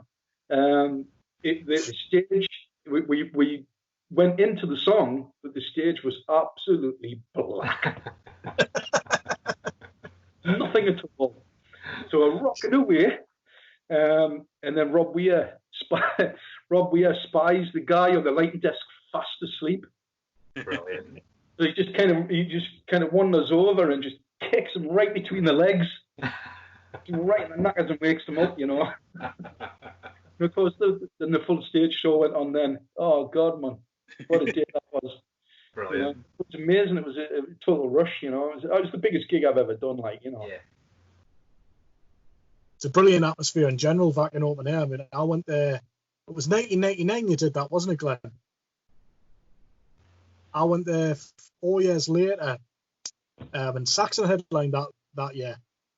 And the atmosphere in general was absolutely fantastic. I can, in a way, though, forgive the guy for being asleep, because the heat and the amount of cheap drink that was available, I was a walking corpse for those 4 days. Yeah. I totally get that. I mean, I did it. Sounds like I'm showing off a little bit here, but I did it the year before with Blitzkrieg as well, and that was great as well. You know, I mean, the atmosphere generally for whacking is just unreal, just amazing. You know, I mean, you know, I got to speak to some of my heroes. You know, I remember I had a late night chat with Don Dockin outside of a hotel, and sat at 3 o'clock in the morning, chin wagging away to Don Dockin and stuff like that. You know, it was just amazing, a brilliant experience. You know, it's something. It's kind of like a bit, you know, it's like a bit of a fantasy, really, in a way. You know, because you get to do everything that you've always ever wanted to do. Yeah. You know, you get a chin wag with the rock stars and play to thousands of people and get the attention. You know, and it's just amazing. You know, it's just the atmosphere is just great. And then you go home. Yeah. Back to South Shields. How did you get hooked up with Tygers to begin with? Did you have like a history with them, or? That was, well, not really as such, but basically it was quite straightforward in the sense that what happened was I think I was trying to tell you earlier on that I was on. We were playing a gig in the States, with Blitzkrieg. In '99, early '99 March. It was March Metal Meltdown. It was. That's right. Yeah, in New Jersey. And on the plane on the way over, Jess was talking about reforming the Tygers of Pan Tang, and he'd approached all the original members, including John Sykes, and apart from Rob, they basically all turned it down. They didn't want to do it, you know. And I was just sitting with Jess having a drink. And he just turned around and says, "Do you want to do it?" And I was like, I'll give it a bash. Yeah, why not? At that point, I didn't even think about it too much. I didn't sort of think, oh wow, you know, I'm going to play with the Tygers. I just thought it's just, you know, one of them things, you know. And then when we got back, Jess was on the phone saying, "Right, I want you to learn this, that, and t'other." And that's when the reality set in, you know. So I basically learned the stuff. Went for a jam with Rob Weir at his house in Whitley Bay and got the job. And that was it, really, you know. And then we rubbed Gav and Chris in, you know, to complete the lineup just for that show. That's basically how it worked, you know. I mean, it was always meant, that Whacking Festival one was always meant to just be a one-off. Right. When it was done, because it was so good, you know, they talked about doing something else, you know, like with Jess and that. But by that point, I think Rob had already made his mind up. He didn't want to, you know, be sort of doing anything with Jess in the future, you know. Right. I think Rob associated me with Jess, if you see what I'm saying. Mm-hmm. Yeah. Even though technically that wasn't really correct. But so he kind of just went off and formed these new Tygers, you know. Again, which I don't blame him, really. That's the way it works, you know. Sure. It's the business. It is. It can be a bitch. It is. So after Tygers, then where were you at? It was Avenger after that or before that? After that, yeah. What was that, Richie? Earth Rod. Well, you know, do you want to tell him about Earth Rod, Richie? It was your band, mate. I'm sick of talking. Let the guy go and get a fucking drink, Richie. Talk to us for a bit. Well. This is where I slipped into the picture in a way. I'd become good pals with Sean Jeffries, who went on to join Avenger sometime later. And Sean phones me up one Saturday and says, "Fancy going out on the drink in Newcastle tonight?" And it's, "Aye, why not? Day out. Aye, I'm bringing my mate Glenn." All right. So I met Sean at the rail station in Newcastle. We headed to Rafferty's Bar in Pink Lane in Newcastle. And I thought you said you were bringing your mate. I said, "He's coming. He's just on the metro." All right, no bother. 20 minutes, half an hour later, Glenn turns up. During this meantime, you know, Sean's told us about Glenn's musical legacy, you know, Blitzkrieg and, you know, helping out the Tygers, etc. Fucking hell. Brilliant. So I remember being sat in Rafferty's Bar before going to this nightclub with Glenn and Sean, just chatting with Glenn about, you know, heavy metal as it was at the time, which really was new metal. Well, that was the in thing. What had gone before, what had influenced us, etc. And I'm thinking, I can't believe I'm sat here having a pint with somebody who I've heard play, you know, on a record and enjoyed. I'm kind of, he's a regular, but I'm kind of awestruck at the same time, you know what I'm saying? And then a week later, I'd already put the foundations in stone to move down from the Alnwick area to Newcastle itself. Sean contacted me again and he said, right, should let you know I've got a band going with Glenn at the minute called Earthrod, and Glenn seems to think you're a nice lad. He wonders if you fancy an audition. So I moved to Newcastle. Back to Newcastle because I was originally from there. Had the audition in Sunderland and got the job. I mean, it only lasted 3 months of rehearsals, but it was a lot of fun. Sorry, Glenn? At the Stinky Bunker. The Stinky Bunker, right? One of the highlights was, even though we never played it, I was asked to learn Tranquil State off the Mists of Avalon album. Yeah. I was asked to learn how to play it. It's worth pointing out to you, I was a guitar player in them days. Yeah. Or I picked up a bass. The material that we're doing at the time was quite interesting. I mean, it had a nod to the old school, but it had a much more of a modern spin on things. There was elements in there which took on a little more of a contemporary approach.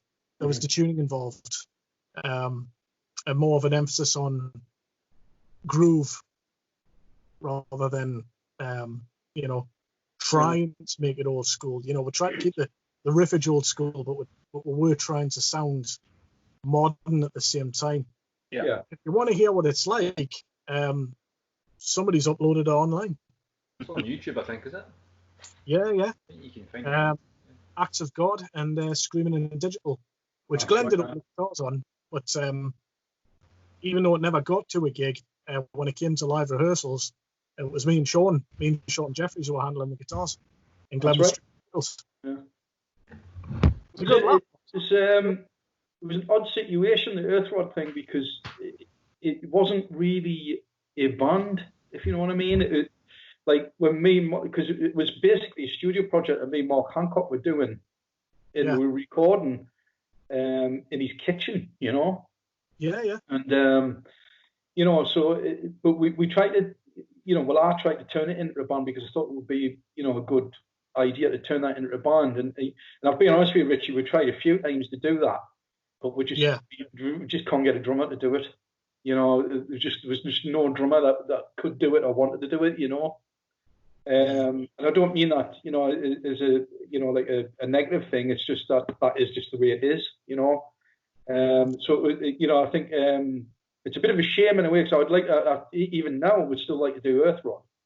Yeah. But it's getting the right people to want to do it because it would be bloody hard work, you know. And that's why I tend to not kind of really push it too much. So it was in the back of my mind that, I would like to do it, but I just can't see it happening, if that makes sense. Yeah. But it was interesting because it was never meant to be anything too serious.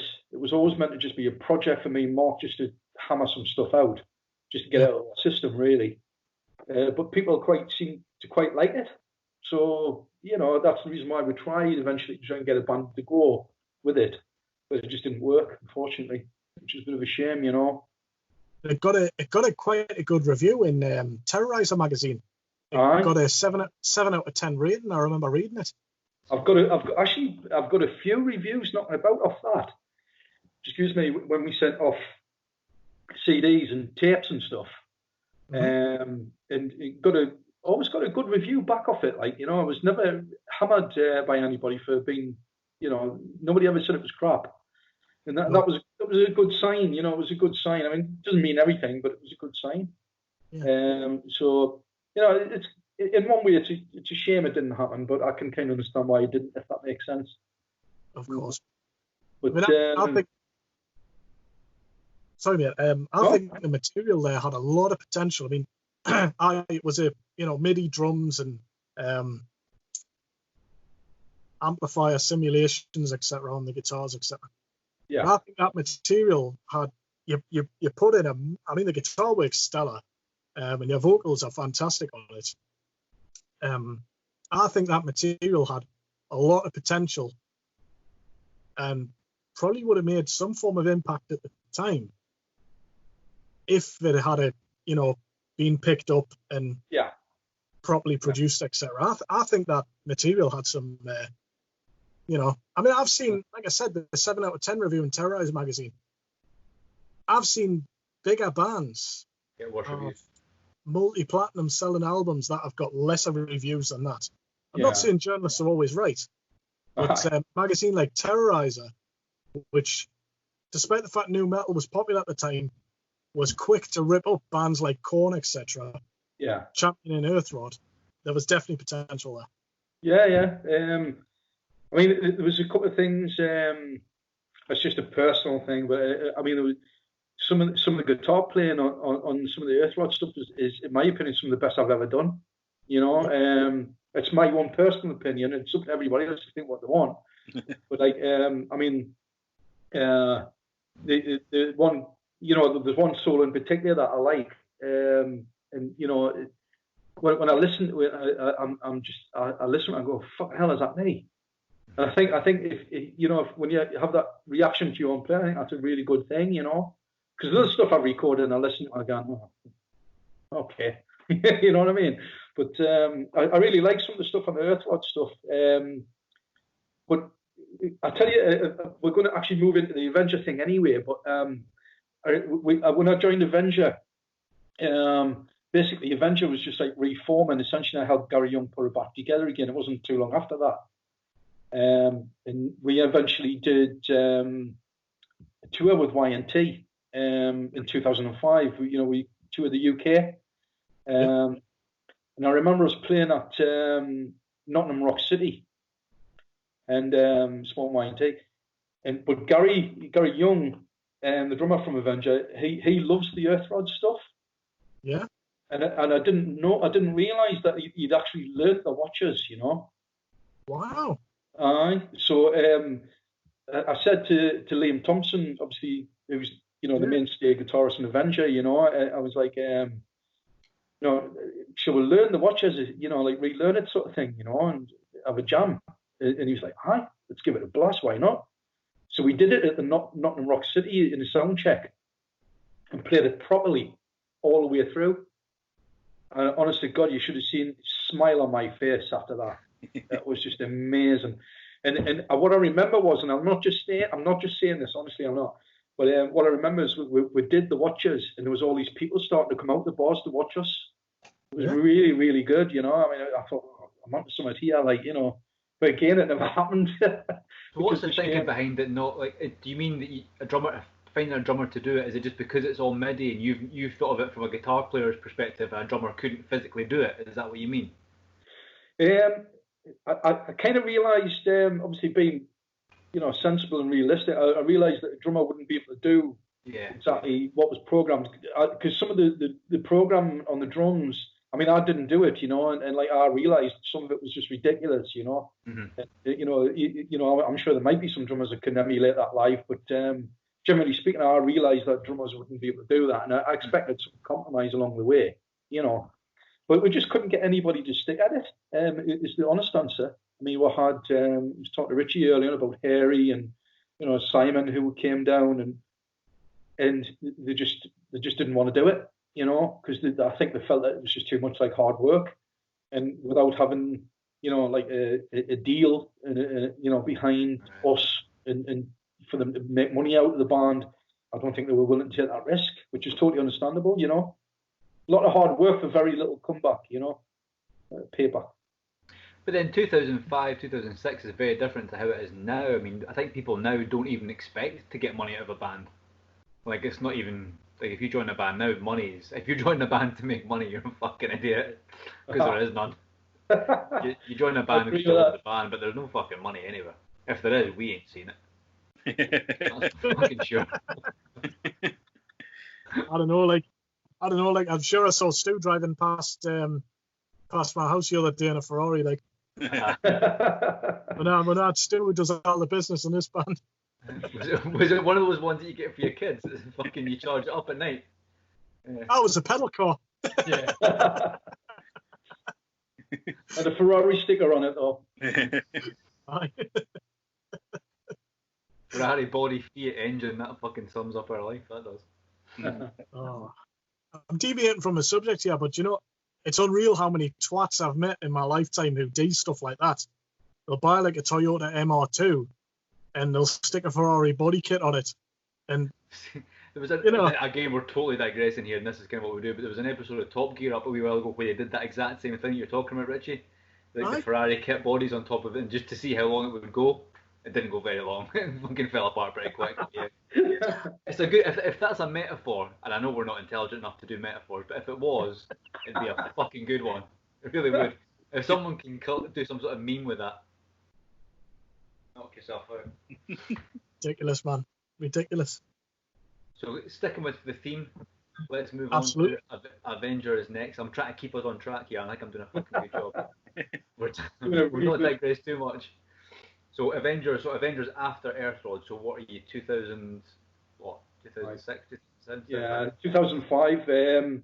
I mean, actually, me and Gary were putting Avenger together in 2004, but we started like playing together as a band in 2005 through to 2006, basically. So yeah. So what was your kind of how did Avenger all come together? How did it pan out? What was the deal there? Well, Gary Young, the drummer, used to be in Blitzkrieg with me in the early 80s, late 80s, sorry. And so obviously I've always known Gary. I've known Gary for a very long time, you know. I mean, I've known Gary since he was like 15-year-old, and he's the same age as me, you know. So it was just a case of Gary sort of saying, you know, will you help us out to, you know, put Avenger back together, basically. So we eventually got the original bass player back, which was a guy called Mick Moore. Mm-hmm. But guitarists that he wanted to have in originally was some of the original members. I think Les Cheatham was approached, if I remember rightly, because he was one of the main guys, you know. Yeah. They had an American lad in, I'm trying to remember his name now. But yeah, I remember reading about him in the book, yeah. Yeah. I mean, he was a great guitar player, you know, but he was off in the States and he was doing his own thing. Uh-huh. So that was a no-go as well. I mean, Les Cheatham is a guitar tutor now, you know. He's not really a live performer, you know. He likes to just teach and stuff like that. I wasn't doing anything really much at the time. I was only toying with Earthrod at the time, you know. And Gary just asked us to help him put it together, so that's what we did. You know, he just basically said, you know, he wants to keep it, well, he wants to go back to Avenger being like a two-guitar band, because the band had been a bit up and down. Sometimes they had two guitar players, sometimes they had one, you know. But he always wanted it to be a two-guitar band.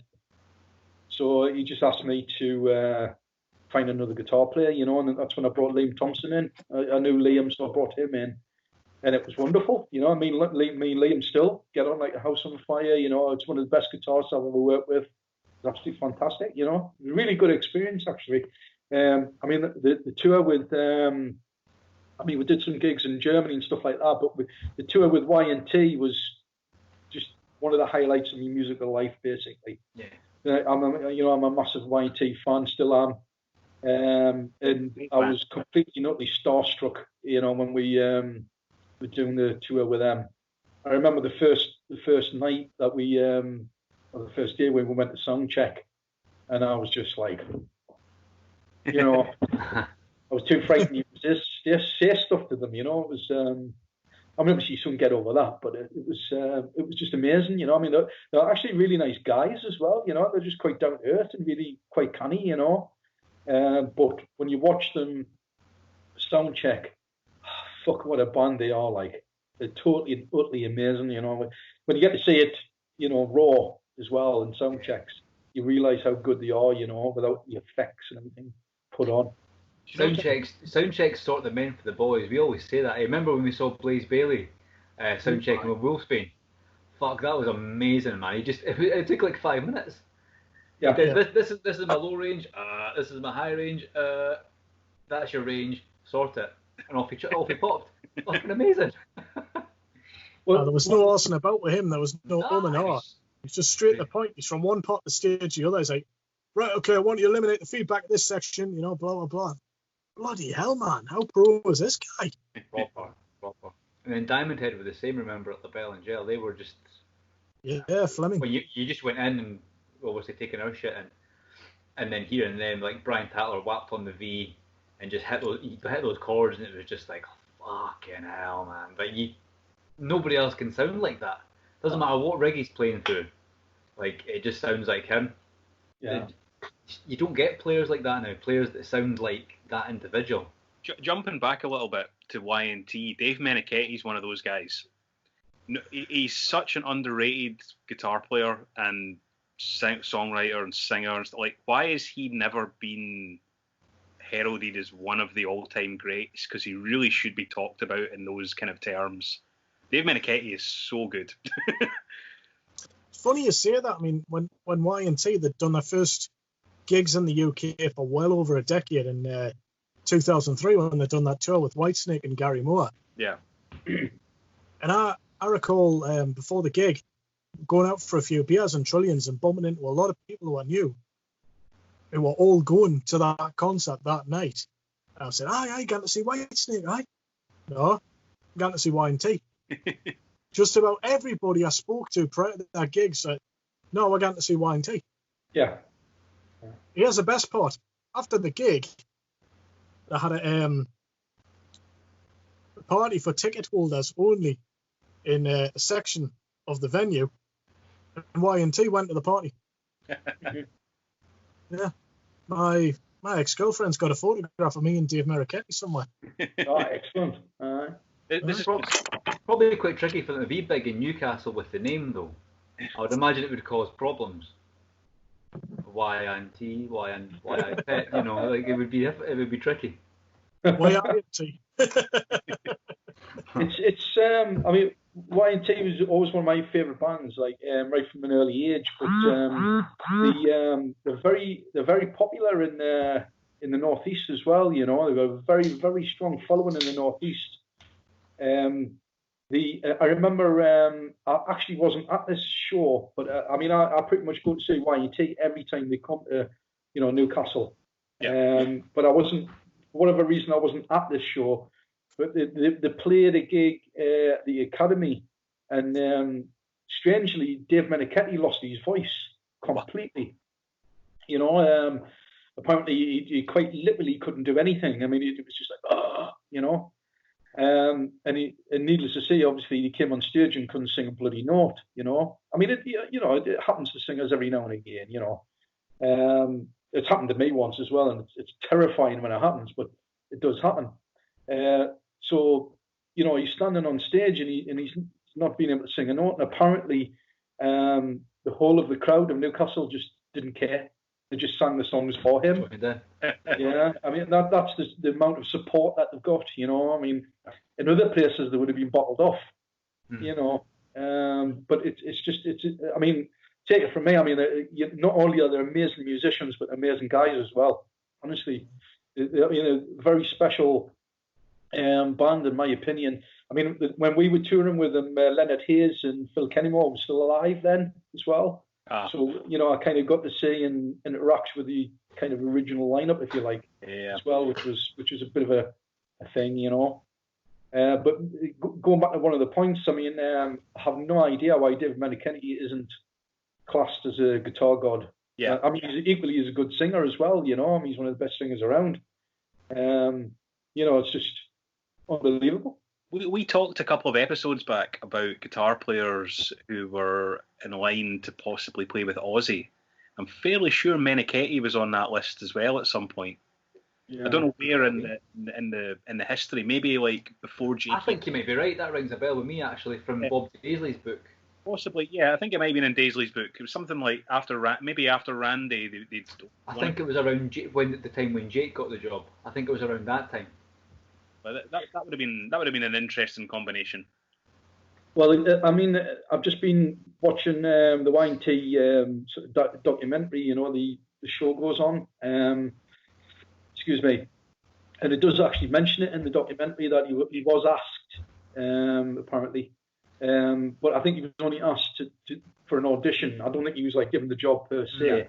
You know, I think he was asked if he wanted to have a go of it, kind of thing. You know. But from what I've heard from various people over the years, I think it was quite a few people that were asked if they wanted to audition anyway, you know.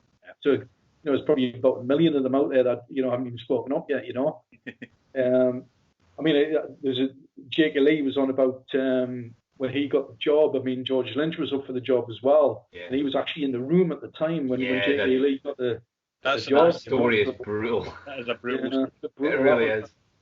Yeah, but David Meniketti should definitely be up there with the greats, in my opinion. Like, I mean, he's inspired me as a guitar player, you know, and quite a lot of other people as well. It's similar to the old Gary Moore thing, where you should be right at the top. Yeah. Same sort of thing, you know. Why he's not, I don't know. Really don't know. Yeah, we'll like a bit of Y&T here. Hey. Why I tape it? I've got a few of these original pressings. My dad got us them, courtesy of a mate of his. Cheers, Dad. Excellent. So yeah, man, Y&T and Avenger. All right. So then, what are you up to just now? Not like right now you're talking to us, but like musically, what are you? You know what I mean? To be honest with you, not a great deal. There's a pandemic on. This is true. Sorry, I couldn't resist that. That was a fucking stupid question, Glenn. You're fine. Carry on, son. No, to be honest with you, not a great deal at all. You know, over the last, I'm trying to think how many years it is now, 4 or 5, maybe possibly more. I had a Gary Moore tribute band called G-Force, which was brilliant, absolutely amazing. Musically, best thing I've ever done, you know, like to play. I mean, Gary Moore is one of my ultimate heroes, you know. But again, it was a situation where I kept having problems with drummers all the time, and it just got to the point where we kind of had to give up with it, you know. Again, it was one of them situations which was a shame because we got offered all sorts, you know, even though it was a tribute band, like a cover band, really. Yeah. We'd be getting offered gigs in Belgium and all sorts, you know.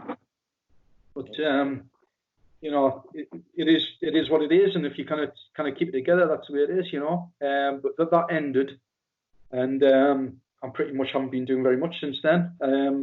There's a couple of guys. Finding band members can be a fucking nightmare. Like when we've lost people in the past, it really puts the fucking spanner in the works because there's just not that many people around that play anymore. No. I find, I mean, maybe it's just me being a bit jaded, because I am at that point where you know, like, obviously I've been doing this over a very long time, and sometimes I sit and think to myself and, you know, self-analyze and think, you know, are you just being a miserable git and being a bit jaded, you know? But I personally believe there's a bit of a kind of a thing going on these days where everybody just wants something immediately. Yes. You know, and they don't want to work asses off for it, you know. I mean, like the drummer that we had in G-Force, was a drummer that I used to play with when I was like 16-year-old, and he's amazing. You know, he's an amazing drummer. He's a nice guy, you know. But he packed G-Force in, and he was absolutely perfect for it. And he packed the band in, and then a couple of months later, he joined the Van Halen tribute band. Oh, Van Halen with the I in the middle. Yeah, because he felt that was going to give him higher profile, if that makes sense, and possibly even more money, you know. So, you know, instead of sticking to what he really, really wants to do, he went to something that was, you know, he felt was probably higher profile. You know, I mean, that's my take on it. Obviously, that's down interpretation, you know. But no, I think you're right, man. I think you're spot on. It's a situation where I mean, I've come across this a lot in recent years where, you know, you'll sort of say, right, there's a song, you know, and I remember we you know, I've had a couple of times through the years when I've done like cover bands and tributes. I used to have a Judas Priest tribute band as well, you know. Judas Priest. Yeah. Yeah, you know, came to see us. did you? Where Yeah, was came that? to see us. All right. Can't remember where, but I remember going to see us. Like, I was pissed at the time, but I remember going to see us.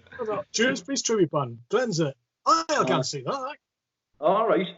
Well, we tried to get like a new lineup of that, and I swear to God, this is absolute truth. You know, I was talking to these guys online, you know, to begin with, and it was like, it's a Judas Priest tribute band. You know, we're going to be doing all the classics. You know, you name it. You know, you name a Priest song, we're going to be doing it. You know, everything from Exciter to Metal Gods and everything in between. You know, and all right, okay. So I'll tell you what we'll do. I'll give you a list of 5 to 6 songs or whatever it was.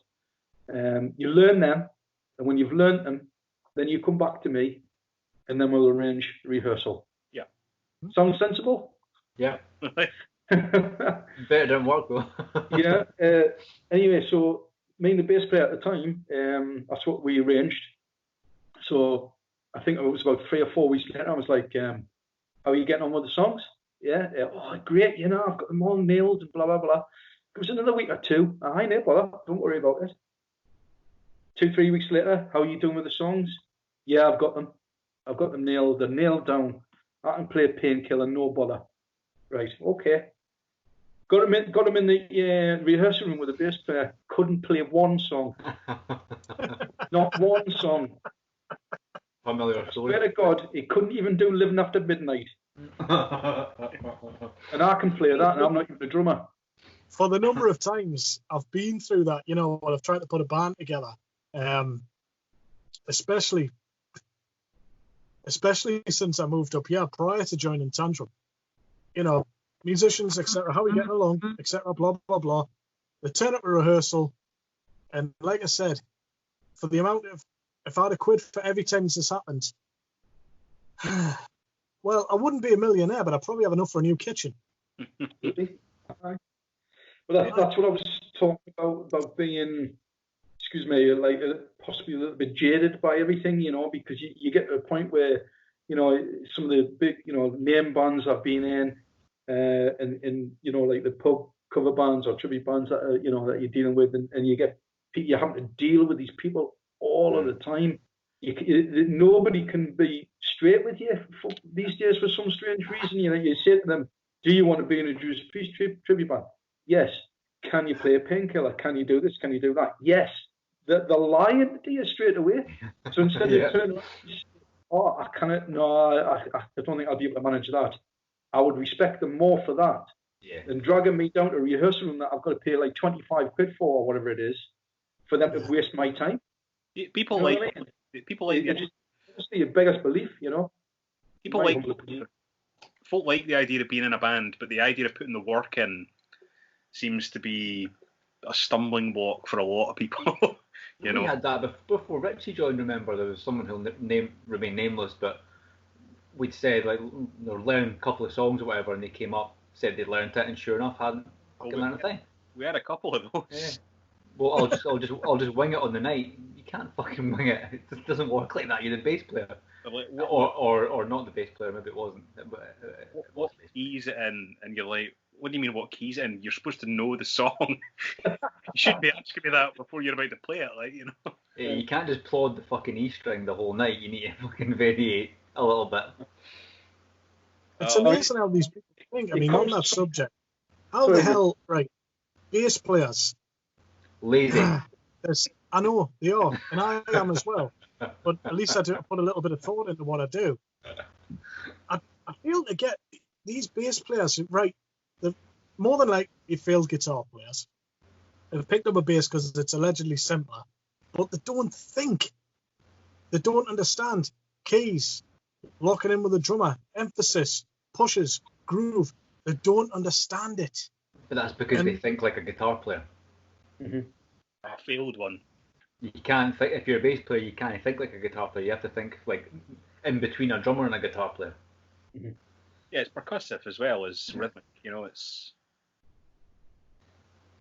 Yeah, Absolutely. It goes back to that work ethic thing, though, isn't it? I mean, like, you know, I know I've mentioned the 70s quite a lot, but I mean, you know, when you're in the 70s, you had to pay your dues, you know. You had to learn, and you had to fucking put the work in, and even if it meant you sitting up all night, you had to do it. You didn't have a choice. There was you learn songs by slowing the record down instead of fucking just popping YouTube on. Exactly. There was no YouTube. There was no guitar tabs. You had music sheets, but half the time they were wrong anyway. Music, yeah. You know what I mean? And it's just, honestly, it's just, you know, like I say, sometimes wonder whether I'm just being a grumpy old git, but it's sort of, you know, if people could get that balance these days by knowing that they do actually need to put the work in, even though they may have to go to YouTube to help them to get through it, that's fine. I haven't got a problem with that. Yeah, they don't seem to want to do the work. That's the thing. They think it's going to be an immediate. They're just going to turn up. It's going to be somehow magical and immediate, and it's just going to happen. But you know, even because maybe they've heard the record once or twice. Even in a likely event, you can find players who can play. You're left with filtering out the next bunch of shite, or the guys who want to turn up and be playing, like, headlining a festival on the first gig without playing any shitty clubs or anything. You know, you're like, you realise you're going to have to grind this out for quite some time as well, you know. Yeah. It's, you know, just unrealistic expectations. I think people don't always understand how difficult keeping a band together actually is, especially now when we've all got other jobs. Yeah, like absolutely. Actually grinding out, keeping a band together without killing each other. It's fucking hard. It is. It is. It's terrible. I mean, like, killed Swanson. Well, yeah, I know. I mean, he's not here to defend himself, but we've all fucking had a crack at some point. I mean, I've never been in a situation where I've actually had a fist fight with anybody as such. No, I've never gotten that bad, but it's become very close. You know, I was at the point of, you know, possibly that happening, but I've never actually had it happen, if that makes sense. But you can totally understand why it does happen. You know, and I mean, you know, I'm not going to get into like character assassinations of certain people or anything like that, but there's some people I've dealt with that are just absolute pig and nightmare. You know, I mean, I've dealt with people who are psychos, alcoholics, drug addicts. You know, it's crazy, man. You know, you kind of get nothing done with them. You know. Yeah. I understand that. You understand that. I'm not going to emphasise them out. Just understand. Being a band is like being married and having a job. When you're already married and already have a job. And being married to like 4 or 5 other guys. But they don't pay you and they don't let you have sex with them. Sorry, I'm just getting some messages from the better half. Oh, no worries. Hi, Bernard. How are you doing? It's all right, Glenn? Yeah, it's just fine. It's a cracking last Bernard. It's brilliant. Quick piss break. Going back to the whole thing about, you know, as Steve was saying there, if you wanted to learn back in the day, you had to, you know, re-cue your stylus and play it over and over again and effectively fuck your record up, which I don't like doing. But it was the hard way, and it was the only way at the time. Unless, of course, you had somebody to physically teach you who knew it anyway. Me, Stu, and Steve in particular here, we're not as young as people think. And we can relate to that in a way, but it was more of a case of rewinding the cassette. You know? Rewinding the cassette and playing it back and forth just to get that guitar lick down, you know? Yeah. I mean, when we all started playing, there was no internet. You know, you didn't. Yeah. You learned by playing the records, and I would always try and find good guitar players in my area that I could learn stuff off of just by watching them or listening to them, or, you know, if I could go and see a gig locally of a guy, like, there would always be like those couple of guys in your area who were the great guitar players, and I'd go and watch them and just watch their hands to see what they were doing, because I'd hear these sounds on records and not really understand quite often how you made that particular noise. So seeing somebody do it was like, oh fuck yeah. Yeah. Even going out to watch, you know, when I was about 15, I used to sneak into pubs and watch covers bands. Oh yeah. Just so I could stand and watch At the time, and I'm still like that now, I couldn't decide if I wanted to be a guitar player or a bass player, so I threw in it all with both. And I used to stand there and watch the two of them and see what I could pick up, you know. It's like, what's he doing? What's he doing there, you know?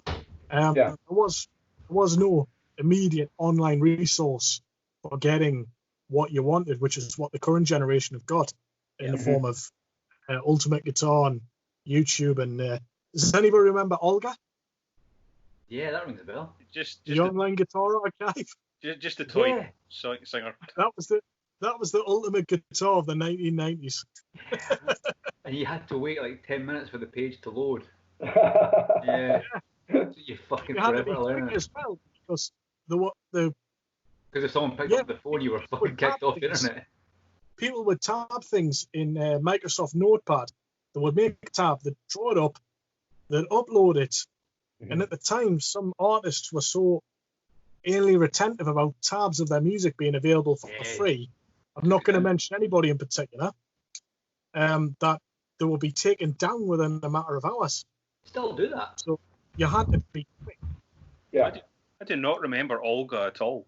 I remember it was I don't either, actually. one of the first ones, like talking early dial-up years.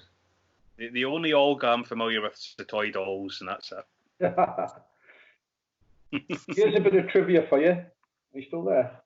Yeah. Yeah, indeed. We're still here, Glenn. The screen's gone off for some reason. Hold on a minute, see if I can get the screen back on. We can see No it. worries. It might be just the tablet. Just timed out. Yeah.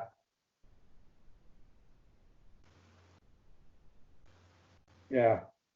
I think you're back now. Yeah, we can still see and hear you. Yeah. What was I saying? Trivia. Oh yes. Funny enough, the connection. Can you see the T-shirt, the Wild Hearts T-shirt? Yes, we noticed that. I was in a band with Steady, the drummer. Yeah. Who's one of the original drummers with Wild Hearts. I mean, as you know, the Wild Hearts are all from South Shields and stuff like that as well. So we all used to mix together and that, you know. Yeah. But we were rehearsing in Sunderland, in Frederick Street in Sunderland. When I was in a band with Steady, I think it was about 1985 or something like that. And the Toy Dolls were actually rehearsing next door to us, rehearsing for the Top of the Pops. Oh wow! They were Nelly the Elephant. It was so funny because you know, obviously Fisticuffs in Frederick Street, which is we were rehearsing in Frederick Street, and obviously they were next door doing Nelly the Elephant as well. You know, just so funny.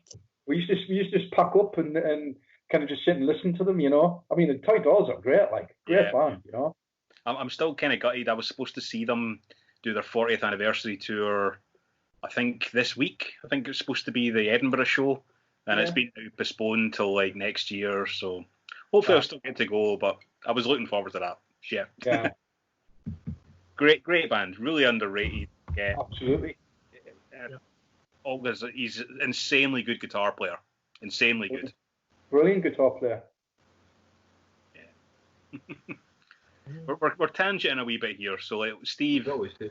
Let's get your original stuff. Well, I'll go back to a point Glenn made actually, because when you were talking before we started recording, you were asking about one of our tunes, NWOBHM, and kind of asking where that came from. So basically, that was written about everything you've just talked about. That's pretty much what it's about. I kind of wrote it. Well, Stu wrote the chorus. The verses are me, and it just came from. I think we'd probably played with Diamond Head at that point, and I think maybe we played with Oliver Dawson Saxon. I think we had. Yeah. And that kind of kicked it off. But then it was also just thinking about all the kind of old NWOBHM bands that kind of started, should have done something but never maybe did, never quite made it, and then came back and they're still kind of grinding it out, and it was just like a kind of tribute to them almost. So like they're still kind of firing away, playing the clubs, and every now and again they'll get a vac in, or they'll get on Bloodstock, or they'll end up at Download somehow. And it's they're kind of playing for these little glory days that they'll occasionally get, and it's just kind of like that's really what it's about. If you listen to the lyrics, it's kind of meant to epitomise that era. So yeah, basically everything you just spoke about is what it's about. That was fun. It's kind of probably the first song that set us off on the path that we're on now. So it's kind of a special one for me. So is that? I'm going to sort of kind of turn it around back onto you now, because I've been gobbing off far too long. Take a break. So, Tantrum as a band. I mean, obviously Richie knows that. I think it's a great anyway. You know, I think it's a great band. But is your influences generally? I mean, are your influences ranging from like new wave of British heavy metal to the things as well, or is it what are your influences? Basically, is what I'm asking, I suppose. I think they meet. Our influences meet where they should do. I think, but there's also lots of different stuff that we disagree on as well. Yeah, I would say there's, or not necessarily disagree, but like I'll always hate Kiss. I don't hate them. I just like, you guys love them, and I'm just like, fucking, I don't get it. I just don't get it.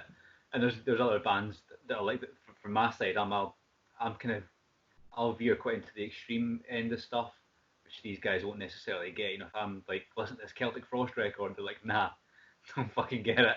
Like, listen to the first Venom record, nah, it sounds like somebody falling down a set of stairs. But like, I think probably me and Richie are probably the nearest, and then me and Stu are really close on other stuff too, in terms of influences. But it's funny, isn't it? Well, it's a Venn diagram, isn't it? So we're all there. We all kind of go off in different directions, but there's a common bit in the middle that we all share. Yeah. We all.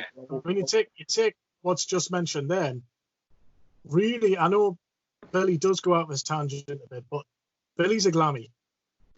Not so much now. He's kind of gone off that. I know, but really he is when you think about it. You know, his influences and whatnot. Probably Billy's a glammy at heart. Probably just bullying.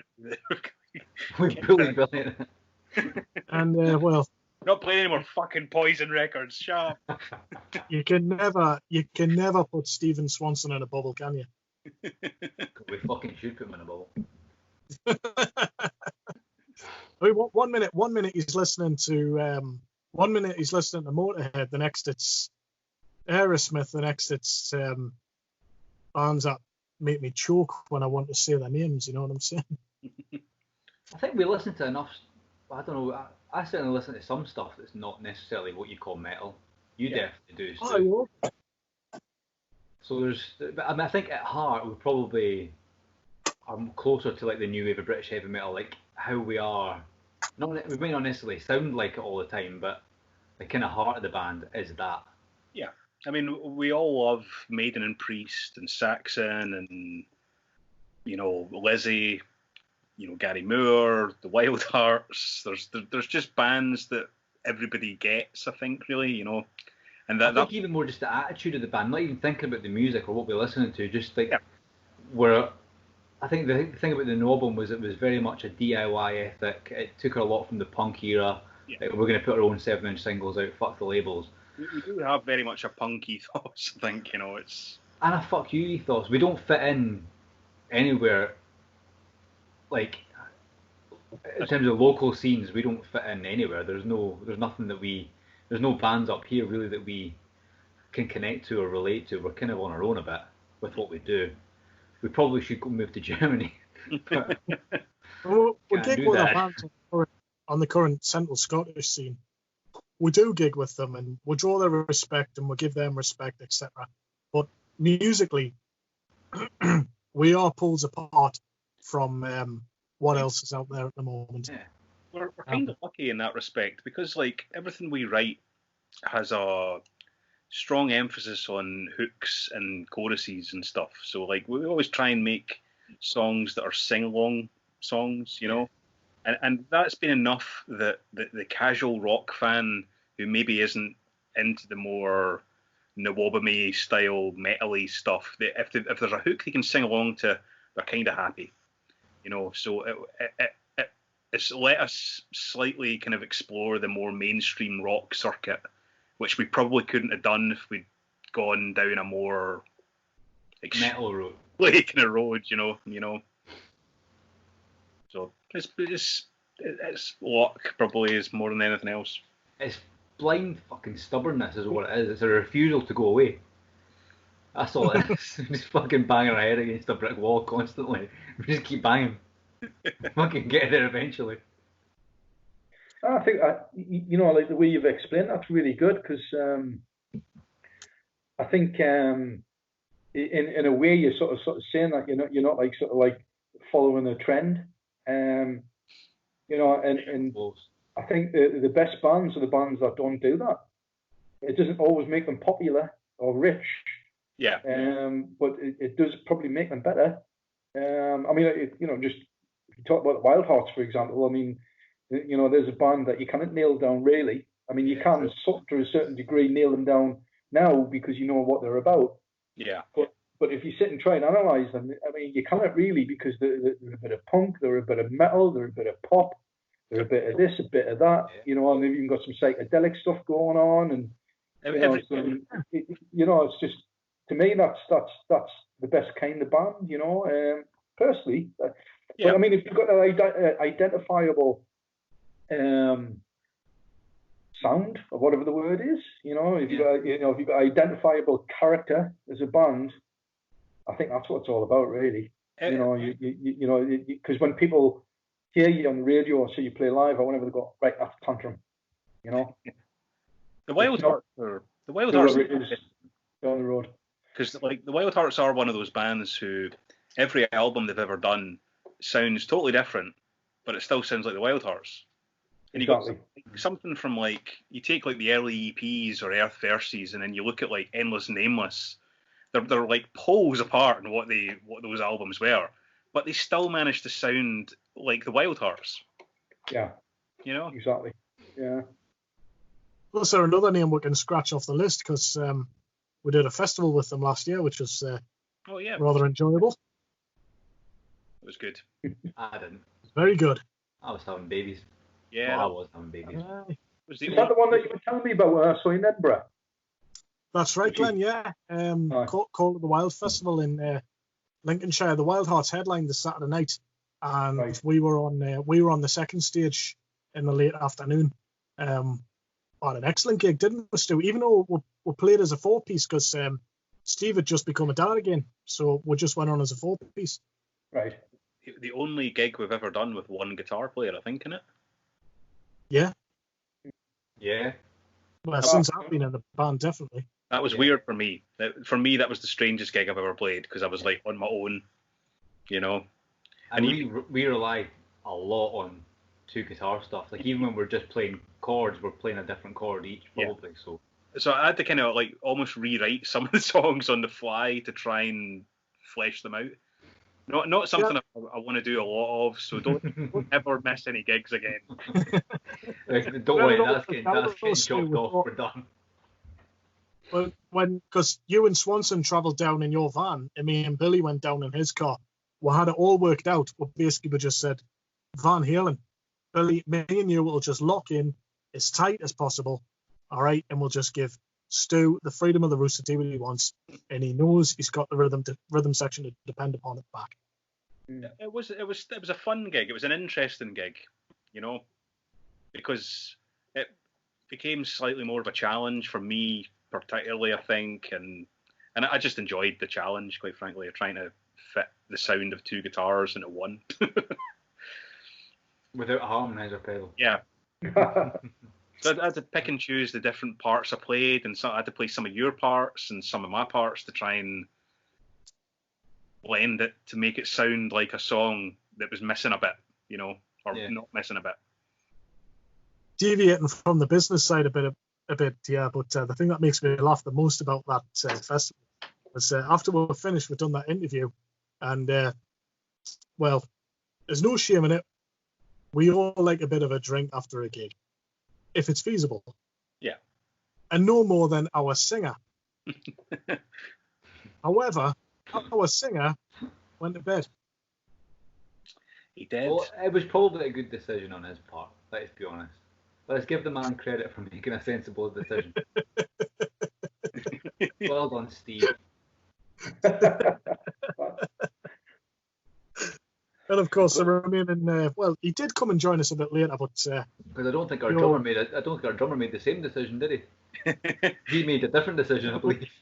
both me and Billy managed to embarrass ourselves in different ways. That's quite right. Yeah, I'm just going to take a toilet break. I'll be back with you in 2 minutes. That's I'm fine. enjoying this, so I'm going to come back. No worries, Glenn. I'm going to No worries, grab the mate. toilet and grab a beer, and I'll be back with you in a second. Good man. No worries, matey. All of the Wild. That was a fun festival. Yeah. It was quite weird having you playing without me. It was quite strange. I had my hands full, like I was fucking busy at the time, but I had a lot of time to think about it. It wasn't. It didn't feel right at the same time, you know. It did. I held it together, but it didn't feel right. I'm sure it would be good. Not something I would want to do long term, but it was, again, like I said, it was an interesting experience. You know, good experiment. trying to figure out if it could be done for a start, and then like actually trying to execute it. I think for any band, it's good to know that if someone does go down, you can still make a gig work. I mean, obviously it's easier if you've got two guitarists, you lose one, you've still got another one. If you lose your drummer, you're kind of fucked. But This was the Lizzie thing, wasn't it? Like Phil always wanted two guitar players because the one time they had Gary Moore in the band and he quit when it was just they were left with nobody. So just mid-year. Briefly, we did talk about the possibility of a stand-in, and some of the names that came up on the table were John, formerly of Medusa Touch, because I suggested him. So he said he was willing to do it. We suggested Andy from Last Alibi, and even Sean from Avenger threw his hat into the ring when I told him about it. He said, "Oh, I'll come up and rehearse these and help you out." what to stand in for Steve? Yeah. Oh yeah, no, I should remember this at the time. Yeah. That would have been cool. It never happened. Well, the problem was getting rehearsals. You know, it's always going to get fucked. And then you've got to condense 3 or 4 years worth of rehearsals into a couple of weeks to get that level of tightness. And then Swanson decided he wanted to have a go guitar. Oh God. Let's not slag the man off. Can you see me okay? Yeah, we can see you fine, man. You give him the bishop's finger, by the way. Oh, hey, that's a cracking pint, that.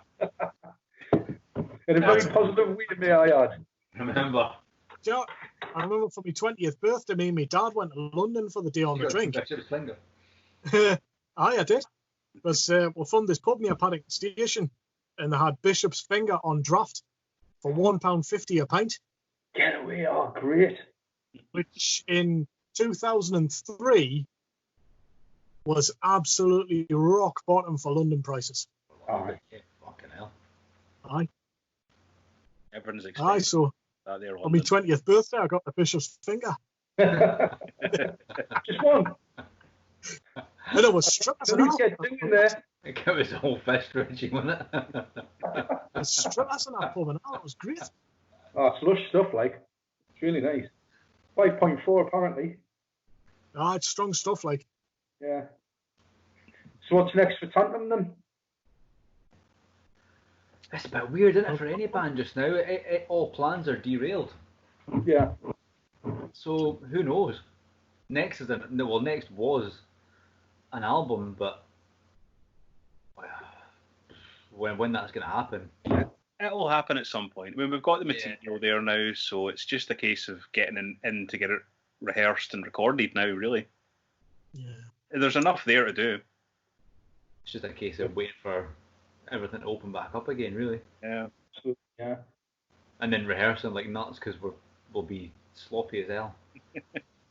The gig diary was looking good for this year as well, because everything's been there. Loads on. when did we do that one in Glasgow? Was it January or February?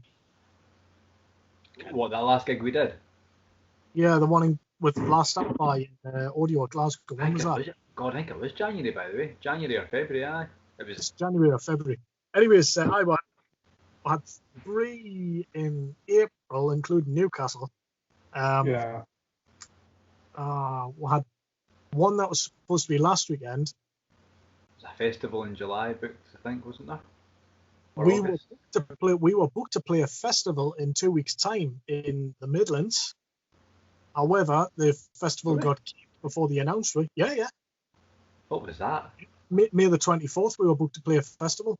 However, the festival had to cancel due to the coronavirus, but they never got to announce us.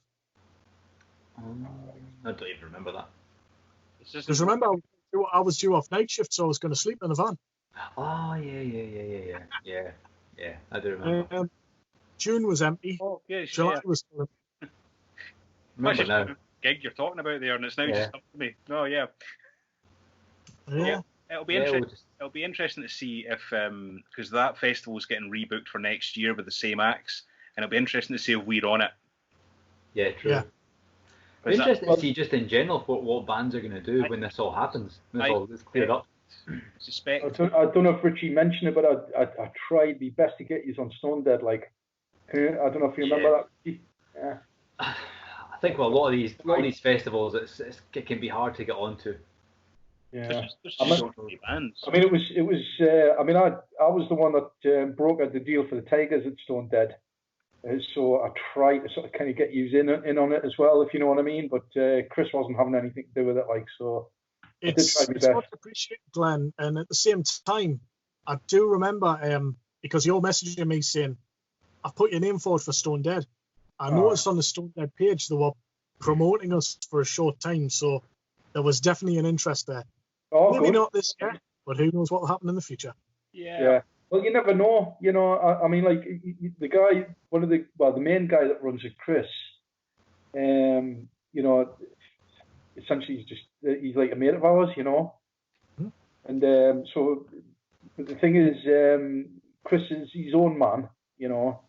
He can't be easily influenced, if you get me drift. Yeah.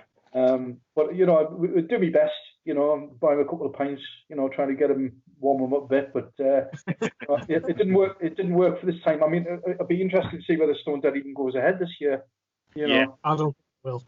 My personal opinion, I don't think it will. I hope that everything's secure for them for the future, because I think it's an excellent. From what I've seen, I think it's an excellent festival. The idea, the layout, etc., looks fantastic. The people who run it, I've briefly interacted with them on social media. I think they come across as very nice people. But in all honesty, with what's going on, I don't think it will go ahead this year. I agree with you. Yeah. Just to let you know, I mean, I've been to it the last couple of years. I've actually attended, and it's great. I like the idea that it's one day. Yeah. Yeah, it's like a classic festival. Yeah. I think the more these festivals have gone to kind of 2, 3, 4 days, you're not going to see all the bands that are on. No. There's no way. I think it just. I mean, it's overkill. It's slightly different. It's slightly different when I do the Hard Rock Hell Ibiza thing, because that's a holiday more than. But even then, even the fact that lasts for a week pretty much, or like I think it's 5 days of actual bands. Like as the years have gone on, and I've done that like for about 7 years now, and from the first year to the last year, the amount of bands I actually see over those days gets less and less and less. And it just becomes like. But that's because of the drink. Well, but it's, as Billy's evidence of this one, where we did multiple nights staying over at a particular festival, and we were. You just the idea of going to like stand in front of a PA that's going to blow your head off when you've got a banging hangover. How was it much better that fucking year? Jesus God. Referring to Wildfire Festival, Glenn, it was a fucking. Oh, that was a good year though. That was a good year. You can see me on YouTube jumping up like a fucking maniac when Oliver Dawson Saxon were on. You can see me right down the front and bouncing. You look it up on YouTube. Oliver Dawson Saxon, Strong Arm of the Law, live at Wildfire 2017. You can just see. Well, obviously Steve's a bit taller than me. You can just see Steve going up and down. I was jumping higher. And you can see my hair bouncing up and down next to him right at the front. My favourite memory of that particular festival was that when Oliver Dawson Saxon were playing, I was standing at the side of the stage.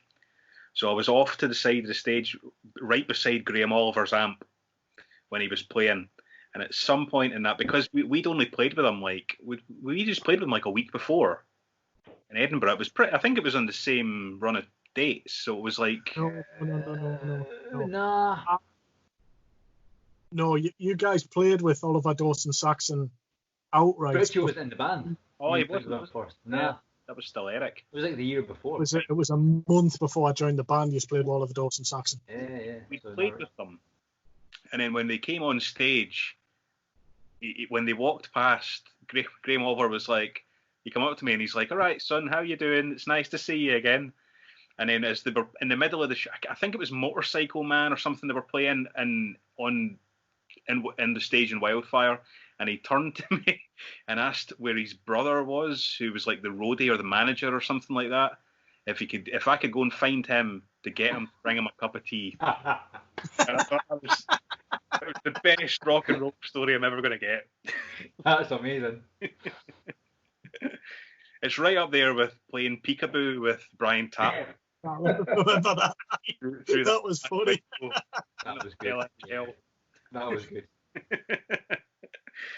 You can't buy things like that. There is something to be said for the like the Stone Dead one day festival thing.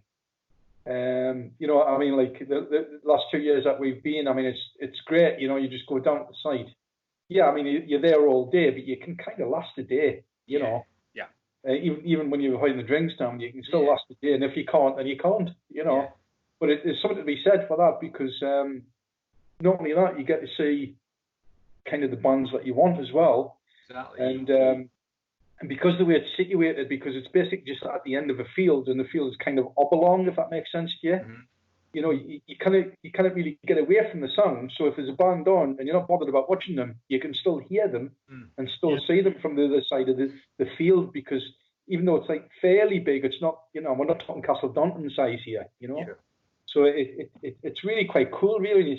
You kind of sit and think about it, the way they've got it set up, because that one day event thing, you know, you don't have to sit and watch the band that you don't want to watch, but you'll still be listening to them anyway, if you know what I mean. So it's pretty good, you know. It's good the way they've got it set up. The only thing that, you know, but it's a new festival, so the only criticisms that I had was last year, they basically didn't have enough bars, you know. There was like, I think there was like 2 sort of tents, you know, where they did the bar thing. And it was just like continuous queues all day, you know. So they really should have a few more bars. I mean, you know, it's a festival, for God's sake. Yeah. You know, people are going to sit and drink all day on there, you know. That's the point. But apart from that, it was pretty spot on, you know. I mean, there's loads of toilets everywhere, and, you know, you can get food whenever you want, and tea and coffee if you're in Saxon, you know. Yeah. We're kind of like, we're on a sort of mission, I suppose, to play every festival now in the UK that we can do. We're just slowly ticking them off the list. So much like we said the other week with Brofest, if anybody's listening from Stone Dead, book us. Book us. Anybody's listening, any festival, book us. Don't think about it. Just get email in and get it booked. Make it happen. We're not bad lads either. We're putting a shift. I just want to bring things a little back with regards to Glenn and his musical career, etc. There's one thing that's not very well documented and hasn't been mentioned this evening. And I was there's a bit of trepidation there. Oh dear. Reliably informed by a gentleman that you had an audition for Motorhead. Yes.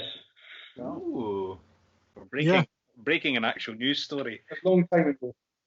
Long time ago. You told me a year we're talking about this. Did I? Yeah. I probably did. Yeah, it was a very, very long time ago, yeah. I mean, there was a couple of things I tried to put my name forward for over the years, but nothing ever panned out, of course. But it would have been nice if it had, you know. So that was one of them. All right.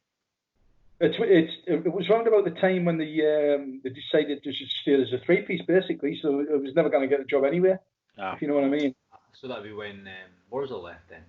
When Wurzel went, I think that was the reason for it, if I remember rightly. Was that the time of Sacrifice? You're sorry? Was that the time they released Sacrifice? Around that? If I'm being honest with you, I can't say for certain which album it was, but yeah, around that or just after that, yeah.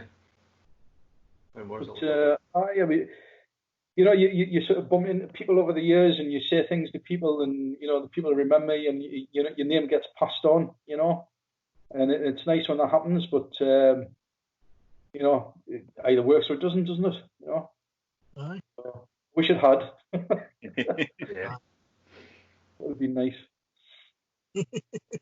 Closest I ever got to anything like that was I once sent an email to David Coverdale's management asking if he was a guitar player for Whitesnake. And What's the fucking try in it? And I got an actual response from them, which I was quite chuffed about, telling me they weren't looking for anybody at this particular moment in time, but they would keep my name on record, which I thought was very decent of them, despite the fact like Amazing. I was young and full of piss and vinegar, and you know, no real idea what I was doing, but I could play a few of their songs and thought, fuck it, I want to do that. Brilliant. When my guitar playing days, I sent one to SPV. I sent a tape to SPV, hoping to get into Blaze Bailey's band. Right. I didn't even get a response. I actually, believe it or not, sent, I can't remember what year it was now, maybe even 1990 or something like that, I think. But I actually sent off something to Annihilator, basically. Oh, wow. And just got a no thank you. That's a shame. That would Jeff, have been. Jeff Walker's is living 10 miles down the road from you, Gan Chapman's door. He just lives in Durham, because they were actually actively looking for somebody at the time. I can't remember. It was the second guitarist, you know. But yeah, pretty much just got a no thanks. Catch you later. You've got to try these things, haven't you? I mean, that's like, it's part of the deal, you know. You have to. Fortune favors the brave. Totally. Yeah. On the most unmetal story I'm ever willing to share, I once also sent an email to Take That, asking him if he wanted to be a member. You dick. Now, before I kind of lose everybody here with this. You already did. I did. I framed it at the time, and it was done for comedic effect. So I did. Richie's left the room. You've pissed Richie off so much he's gone for his shit. I did put in the email that I couldn't actually dance, and I wasn't a particularly great singer, but if they needed anybody to play the guitar, I was willing to step up. Class. And again, they actually sent me a response saying, thank you very much, but no thanks. I can't believe all these people are responding. I think that's brilliant. Yeah. So there you go. I could have been on a bar stool in a black suit at some point, you know, short hair. I don't think I've ever actually made any of these kind of applications. Never done it. My response to that would definitely have to be edited, Stu. You know what's coming. Yeah. Well, no, it was a potential paycheck. Absolutely. It's never going to happen, but it was fun. Well, have any of you read Bob Daisley's book yet? Yes. Yeah. What do you think? Have you read it already, Glenn? I'm about halfway through at the moment. Right. I'll try not to spoil it. It's really good. Really good. It's a great book. The thing that strikes me though is, like, obviously he's pretty much kind of throwing his criticisms at Sharon Osbourne a lot. Yeah. But why did he keep going back to them? That's what I said to you. Because he's like a glutton for punishment, wasn't he? Every time they offered a paycheck, he knew he was going to get fucked. Yeah. Every time you go back, you're going to get fucked. He does kind of talk about it in the book, so I don't want to hugely spoil it for you as you get away from the book. But he does kind of address it, really, where he is talking about like how, you know, he had a new family, young kids and stuff, and he just really needed the money. Yeah. And you know, that's a fair comment, like. You know, fair comment. But yeah, he got fucked over every time. Every time he went back, he got hammered worse than the time before, man. I've always found it really strange that Zakk Wylde doesn't have that same relationship with him that everybody else seems to. Everybody who's been in that band has come out of it and gone, they fucked me for money and I'm not doing it again. And except for Zakk. He went into it. Think of how young he was when he went into it, though. He was like 18. Maybe he's just grateful that he got his break. I mean, you think about out of all of the artists who've passed under Ozzy's regime, so to speak, who's done the best? I think It's because that of the ages went into, they've been almost like a mum and dad figure to him. Yeah. Yeah. I mean, I don't think you'll ever hear Zach say a bad word about Ozzy or Sharon ever. It's like a loyalty thing. You just wouldn't, even if something has gone down that's not been cool, I don't think he would ever badmouth them. Which is kind of, like, I think you have to respect that, like, in an industry of backbiting and bullshit. Zach's a fucking stand-up guy, like, totally is. Zach doesn't really do Bullshit. interviews where he doesn't give much away. Like, if you ever watch him get You interviewed, will not hear a serious interview with Zach Wild. I cannot think of one ever, because all it is powerlifting with your labia, talking about the warden. But he doesn't fucking do serious. No. He does funny. But yeah, he does. It's very. It's his whole shtick in interviews. You don't really get to the meat of stuff. It's very difficult. I mean, like, just obviously some of the stuff that we've discussed tonight as well. You know, it's very difficult to, like, kind of not be honest about stuff. yeah. You know, I mean, like, you know, I've said a few things tonight. I mean, I'm actually in diplomatic mode. Normally, I'd be a lot more scathing than what I am. But, you know, it's sort of like, it's very difficult to have that much self-control, to not say anything critical, or anything slightly negative at all. You know, you must have some good self-control. You know, I mean that in a positive way. You know, it's not criticism. I mean, that's the music. Sometimes when I do interviews and things like that, I think, Christ, I wish I'd never said that. You know, Yeah. Totally. but it's sort of, but it's sort of, you know, it's obviously something must have gone down between him and Zach and the Osbournes. Must have done, because there's been a couple of times he's been kind of kicked off out of the band and kicked off tours and shit like that. You know, and it's really good that he's managed to keep his gob shut, but. It's still, to me, it's a bit. It's sort of like, I find it a bit odd because it's connected to the Bob Daisley thing. Is why does he keep going back? You know. Yeah. And is it, you know, is it just purely because it's like status and money, or is there something else going on? You know, so it's a bit of a strange territory, that, because you can't really figure out really what's going on. You know. I think that's what it really boils down to, is that he needed the cash. Yeah. Yeah. And like, I think like his eyes weren't closed. He knew going into it that he was going to get fucked. And I think it was just like, okay, I accept. I'm going to get fucked out of 50%, but it's better than having 0%. Yeah. That's basically what it boiled down to. That's. I mean, that was Jakey Lee's stance, and it wasn't it. You know, at the time he'd done Bark of the Moon. And he presented him with the new contract after he'd already recorded it. He was like, what do I do? I can walk away from this and make nothing and never be remembered for anything, or I can just stick with it and then try and not get fucked the next time and at least get a record out there with my name in it somewhere, you know? Yeah, I suppose. I can get that. I mean, it's still a strange territory, though, isn't it? Yeah. Because still kind of... to a certain degree, you still kind of prostitute yourself a bit. Yeah. You know, not necessarily, you know, 100%, but like, it's a bit of an odd territory, I think. I think as well with Bob Daisley, he was never going to be the guy in a band. He was always going to be like a sideman. So despite writing great songs, he was never going to be the guy up front. So he had to kind of take what was offered, I think, to an extent. But like a great songwriter too, as well, like a really great musician, like an all-round great musician. Well, I think that's what's sort of with him and Zach, though. I think that's what's a little bit, what I find a bit odd. I'm not like disagreeing what you're saying. I'm just sort of saying that I find it a bit odd because, like, you know, when I read the book, and if what he's saying is correct, he's basically written a lot of songs for Ozzy over the years. And so obviously so Zach. So they're not just hired guns as such. No. But they were treated as such. Yeah. And that's basically where I think that's where the actual issues are, really, because you know, Sharon Osbourne, if you believe everything that's said in the book, is basically spent half of her time just trying to fuck everybody over. That seems to be a mission in life, you know.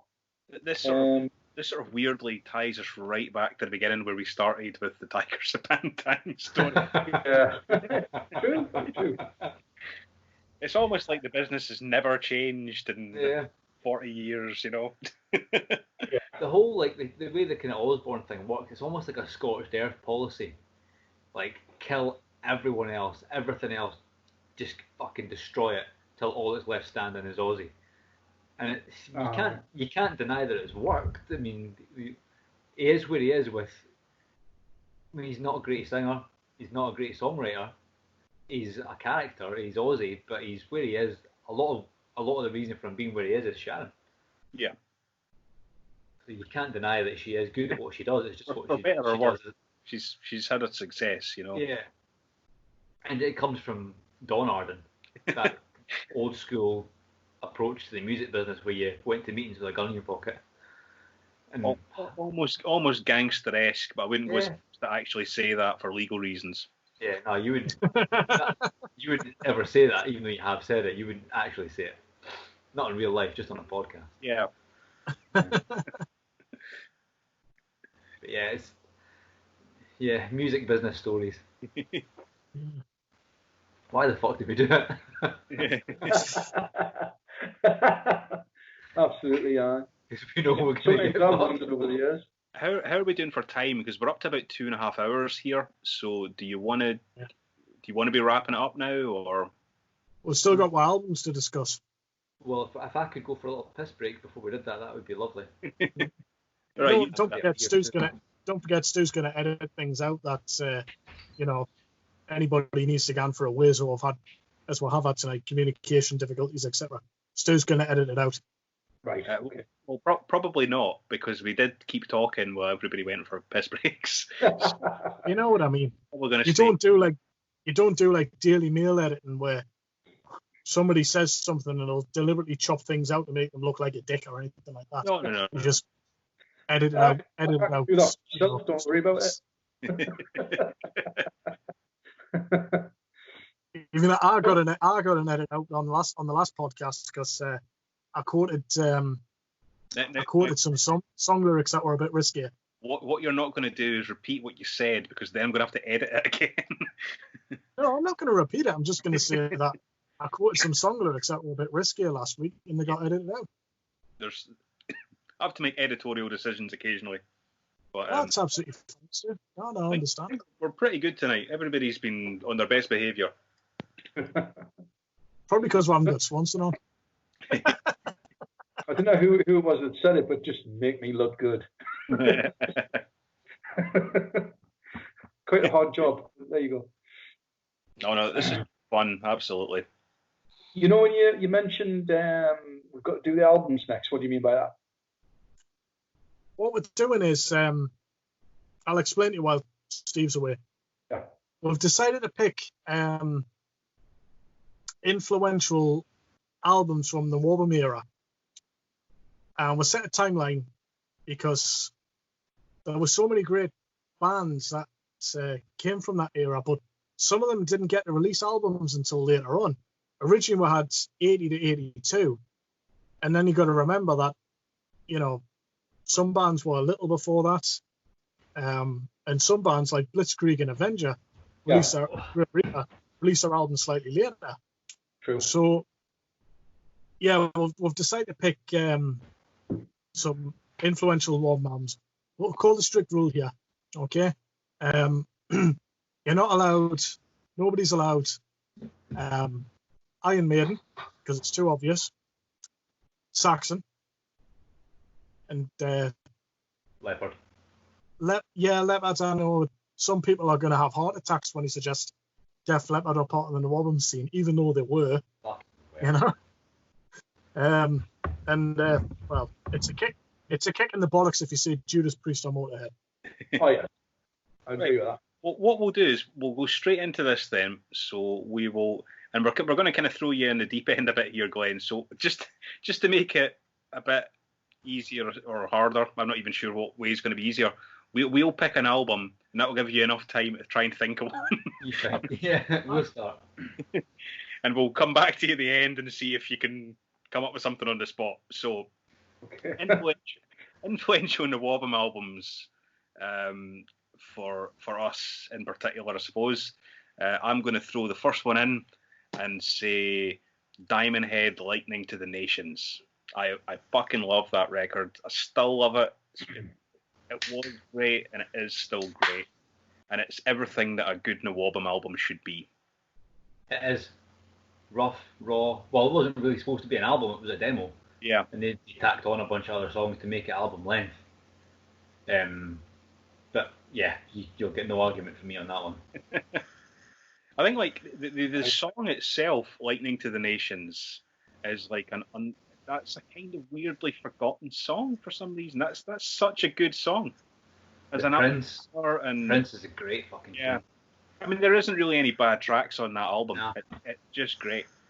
And It goes funky in little bits on that too. There's little funky bass bits on it, which you didn't hear that in the album. You hear a lot more of that in Borrowed Time.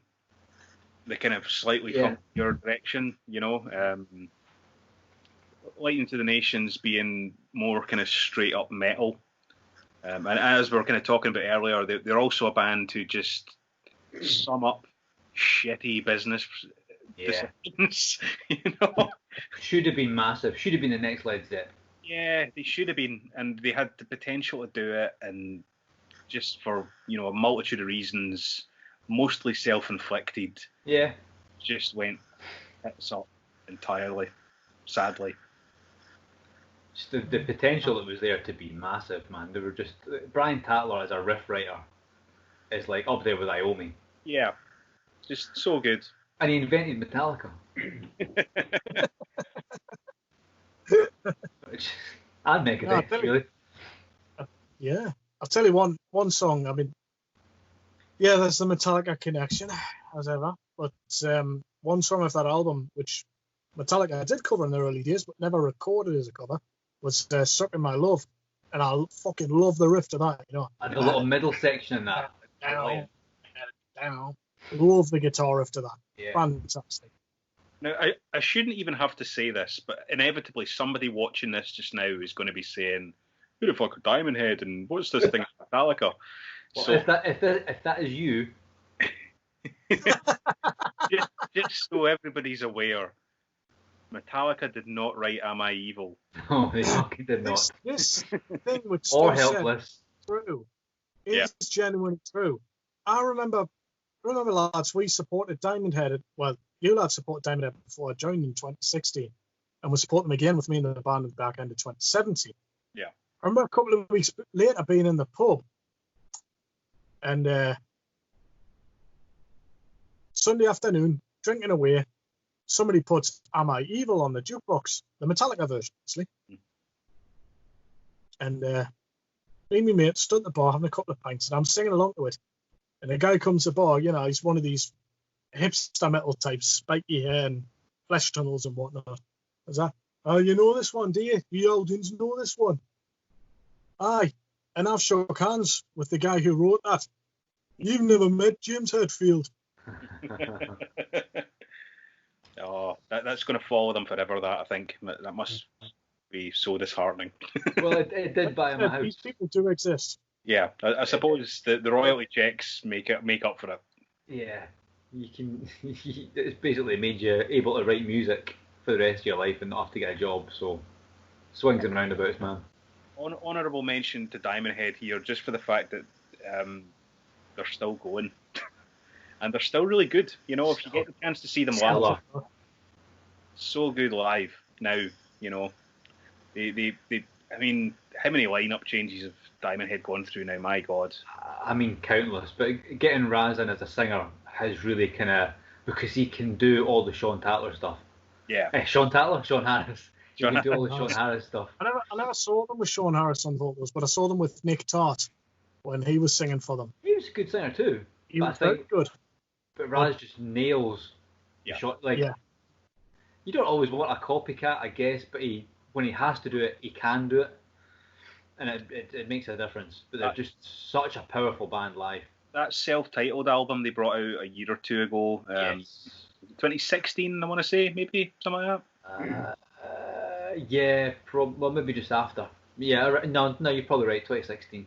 That was like the spiritual follow-on from like Borrowed Time. Yeah. Just it fit perfectly. It's like it came out of that same band almost. There's You know.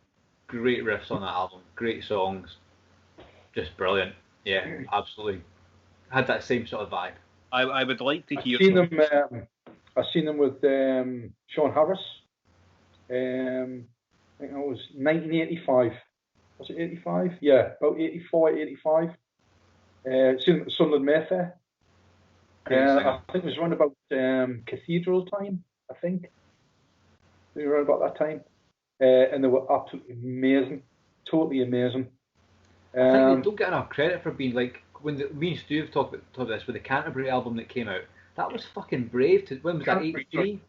That's what I meant. Like, that's a brave fucking album, like, for a NWOBHM band to release an album that sounds like the Smiths in places. Yeah. Like, how much balls would that have taken to... Because that's career suicide. And it's a great album.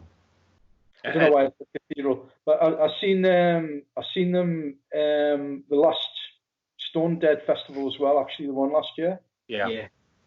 Fantastic. Yeah. I mean, like, my partner really didn't really know too much about them beforehand, and she was totally sold by the end of the set, you know. Totally won her over. Yeah. But I'd seen them, you know, a couple of years beforehand as well when they played in Nottingham, you know, like the NWOBHM festival that was on then. I can't think of the bloody thing now. I think I'm fading now with the beer and everything. But basically, you know, each time I've saw them in recent years, they've been absolutely fantastic as well. Really spot on, you know. The band I've always liked, I'm being honest. So I think if anybody needs to check out something from any NWOBHM band, Diamond Head is always going to be a good place to start, you know. Absolutely. Aha. What's that, Richie? This is Behold the Beginning, Diamond Head. It's a compilation of some of the early material on the albums. And this was given to me very kindly by Mikey Callahan, Mikey. Was that a Mikey who helped box? engineer the Tantrum album. Pull that back a little bit so I can see the cover. No, back. Back. Opposite of forward. Back. It's like Swamp Thing. Yeah, isn't it? It's really cool. Oh, it is, huh? With Iron Man behind him. And the face of Eddie. Yeah. That's the tits. I love that. Yeah. I love old thing like that. This is probably a good place to transition to the next person on the little video boxy thing, which is Richie. So what have you got for us? Oh, Richie. Give us Right. Little quick story behind this band. I read about them in magazines. I heard they were completely mad and over the top. And when I was about 16, there was a lad a couple of years younger in my school that I went to. He gave me a tape. He says, "Yeah, you like these." Not going to name drop the band just yet. I goes, "All right, I've heard of them. Aye, thanks very much." He goes, "And my dad was a roadie for them." Right? And the guy from Accept sings on that album. And I'm thinking, ooh, Udo, this should be good. And it turns out Udo does sing on said album, which is called All for One. However, that's not my favourite album by this band. It's their debut, Rock Until You Drop by Raven. Nice. This album is Absolutely balls out from start to finish. And it was recorded in Impulse Studios in Wall's End. Not that you're biased or anything, Richie.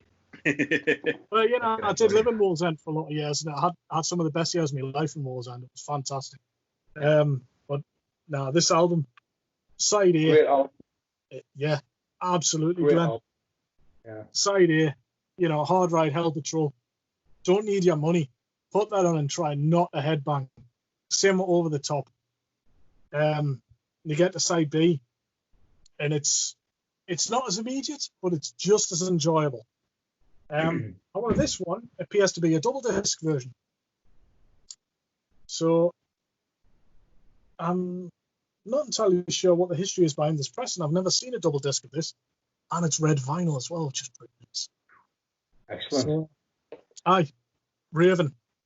For anybody listening, if you've never heard Raven, go check them out, and don't blame me if your neck hurts the next day. Nice one. Hey, Steve, you're up. Choice. What you got? This was fucking hard. Like, this was really hard. I kind of went through. I nearly picked Death Penalty by Witchfinder General. But that was nearly there. Praying Mantis's first record I nearly went with.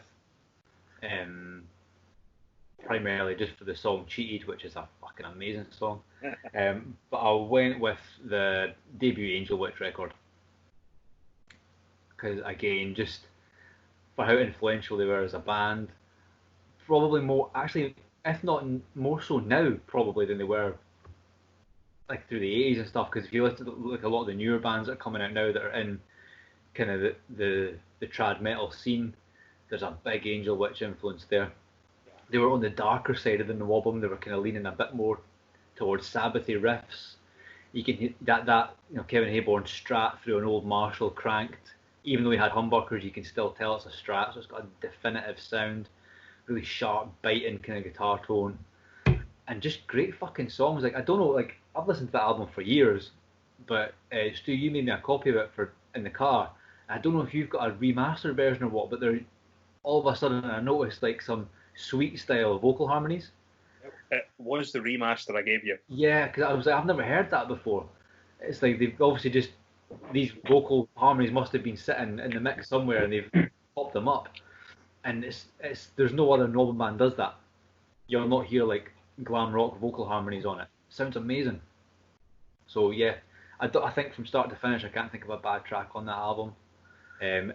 Should have had Baphomet on the original album, doesn't, but it is on the version you gave me. It's on the remaster. Yeah, great song on the Metal from Others EP originally. But yeah, and again, another one of those bands that had so much that they could have done. And their most recent record's fucking brilliant too, and the one also before that, fucking great. And coincidentally, another band that Bill Steer was in as a fan of, so we're going back to Bill Steer again. They should get Bill Steer back in Angel Witch, that would be awesome. Well, we're supposed to get a new Carcass album this year as well. Well, yeah, we'll see if that happens. That would be good. We should always have new Carcass albums. But yeah, that Angel Witch album's great. I love that record. Yeah, me too. I think there are. Have you got like the, when you said the remastered one? Is that the one that has, it's like a 2 CD job? Yeah. With the Friday Rock Show on it. Yeah. The Friday Rock Show is actually better than the album. The guitars are better on it. Yeah. It's much better. It's like it's got energy and it's better produced and you can tell the band's on fire as well. But I actually don't bother listening to the album. I just listen to the Friday Rock Show version myself. Absolutely brilliant. I do kind of like when bands do that though. I have a bit of an issue when it's just like off-cut shite that never wasn't good enough to make the record and they just tack that on the end and call it. I hate that. I hate that. Properly, like Angel Witch did, where they package it up and they give you like an entire bonus disc of stuff. But Ginger Wildheart's been really good at that. Like any of the remasters of pretty much any of the records he's done over the years, and they'll just dig in and give you everything that was ever done, like radio stuff and live stuff and demos and things, but they'll stick it as its own like disc of, not just tack it on at the end of an album. Yeah, because I want to listen to the album the way it was originally made. The extra stuff's nice and I want to listen to that too, but I want the experience of how it was written originally and how it was meant to sound. Yeah, I get that entirely. I totally agree. But like with Angel Witch, the fucking B-sides were still great, so it didn't matter. Everything they did was fucking great at that time. Yeah. So yeah, Angel Witch it is. Like I said, with the NWOBHM, there's so many albums you could have picked that were just there or thereabouts. Jaguar was another one. I nearly went for Jaguar, Power Games, but nah. Didn't you recently acquire that on vinyl, Steve? Yes, I did. Aye, that was that day we were out on the drink in Glasgow. You popped into that record shop and came out with it. Yeah. What's the fucking record store? Is it Stereo I went into? It's like a. If you're ever in Glasgow, Glenn, it's called Stereo. If you're of the vegan persuasion, it's a vegan restaurant, which I am. But don't let that put you off. It sells beer as well. But in the restaurant, there's a record shop in the restaurant, so you can go and get your beer, grab a burger, and nip next door and get some records. And it's mostly like kind of pop stuff, but there's a little section that's just all metal, but it's all like underground, obscure stuff. So you'll find NWOBHM stuff, you'll find old St. Vitus records. I think they had the Hallis vinyl in there when last time I was in there too. So loads of really kind of cool stuff you wouldn't find anywhere else. Also, it's also a very good venue. It's a venue as well. Yeah, it's a venue too. And there's a guitar shop next door, so it's everything you fucking want, really. In fact, the last time I was in there seeing a band was Ginger Wildheart. Was he playing there too? Yeah. It was, I think, that was a great show. That was Massive Wagons were the opening band, and Ginger Wildheart was the headline. But he did like, I think it was just called Ginger Wildheart and Friends or something like. It wasn't trying to be, because he's done like various spinny off solo bands like Ginger and the Sonic Circus and all that kind of stuff. But this was Ginger. It was Connie Bloom on guitar from the Electric Boys and Silver Ginger 5. He had Denzel from his solo band on drums and Toshi from the Gagas and Slaves to Gravity on bass. And they just did like a retrospective of Wildhearts and solo Ginger material. So they pulled out like all the Silver Ginger 5 songs, which I'd never heard live. So good. I'm tangenting again from away from the NWOBHM, but what we do. It was a great show. I really enjoyed that. I didn't realise that was in that venue. It was in there, and it was really good. The last time I was there, I nearly bought that Les Paul. Oh yeah, but I never. I don't regret it. It's good. It's all fine. I remember that day. I remember. Yeah, that was a fucking hard day for me. Because I was like, give me photos. Go back and send nudes.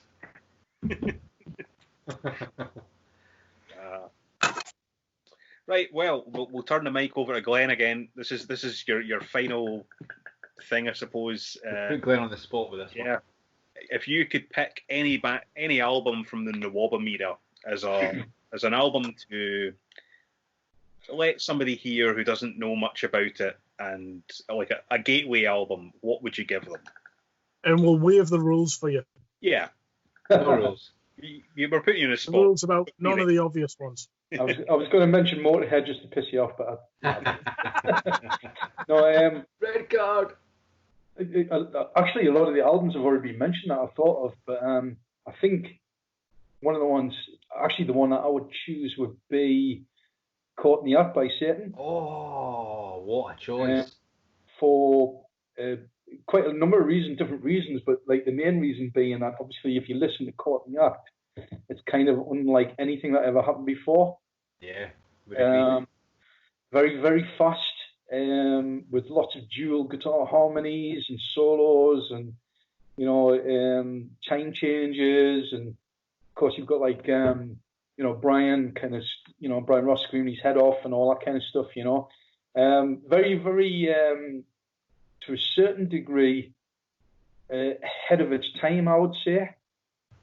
Certainly in respect of what was to come, which was, a lot of people call speed metal or Euro metal or whatever you want to call it, But I mean, I do remember a lot of the early thrash metal bands from the Bay Area and stuff like that, as well as the obvious new NWOBHM bands, like Diamond Head and such like. Yeah. That Satan were a massive, sort of kind of, influence on them as well.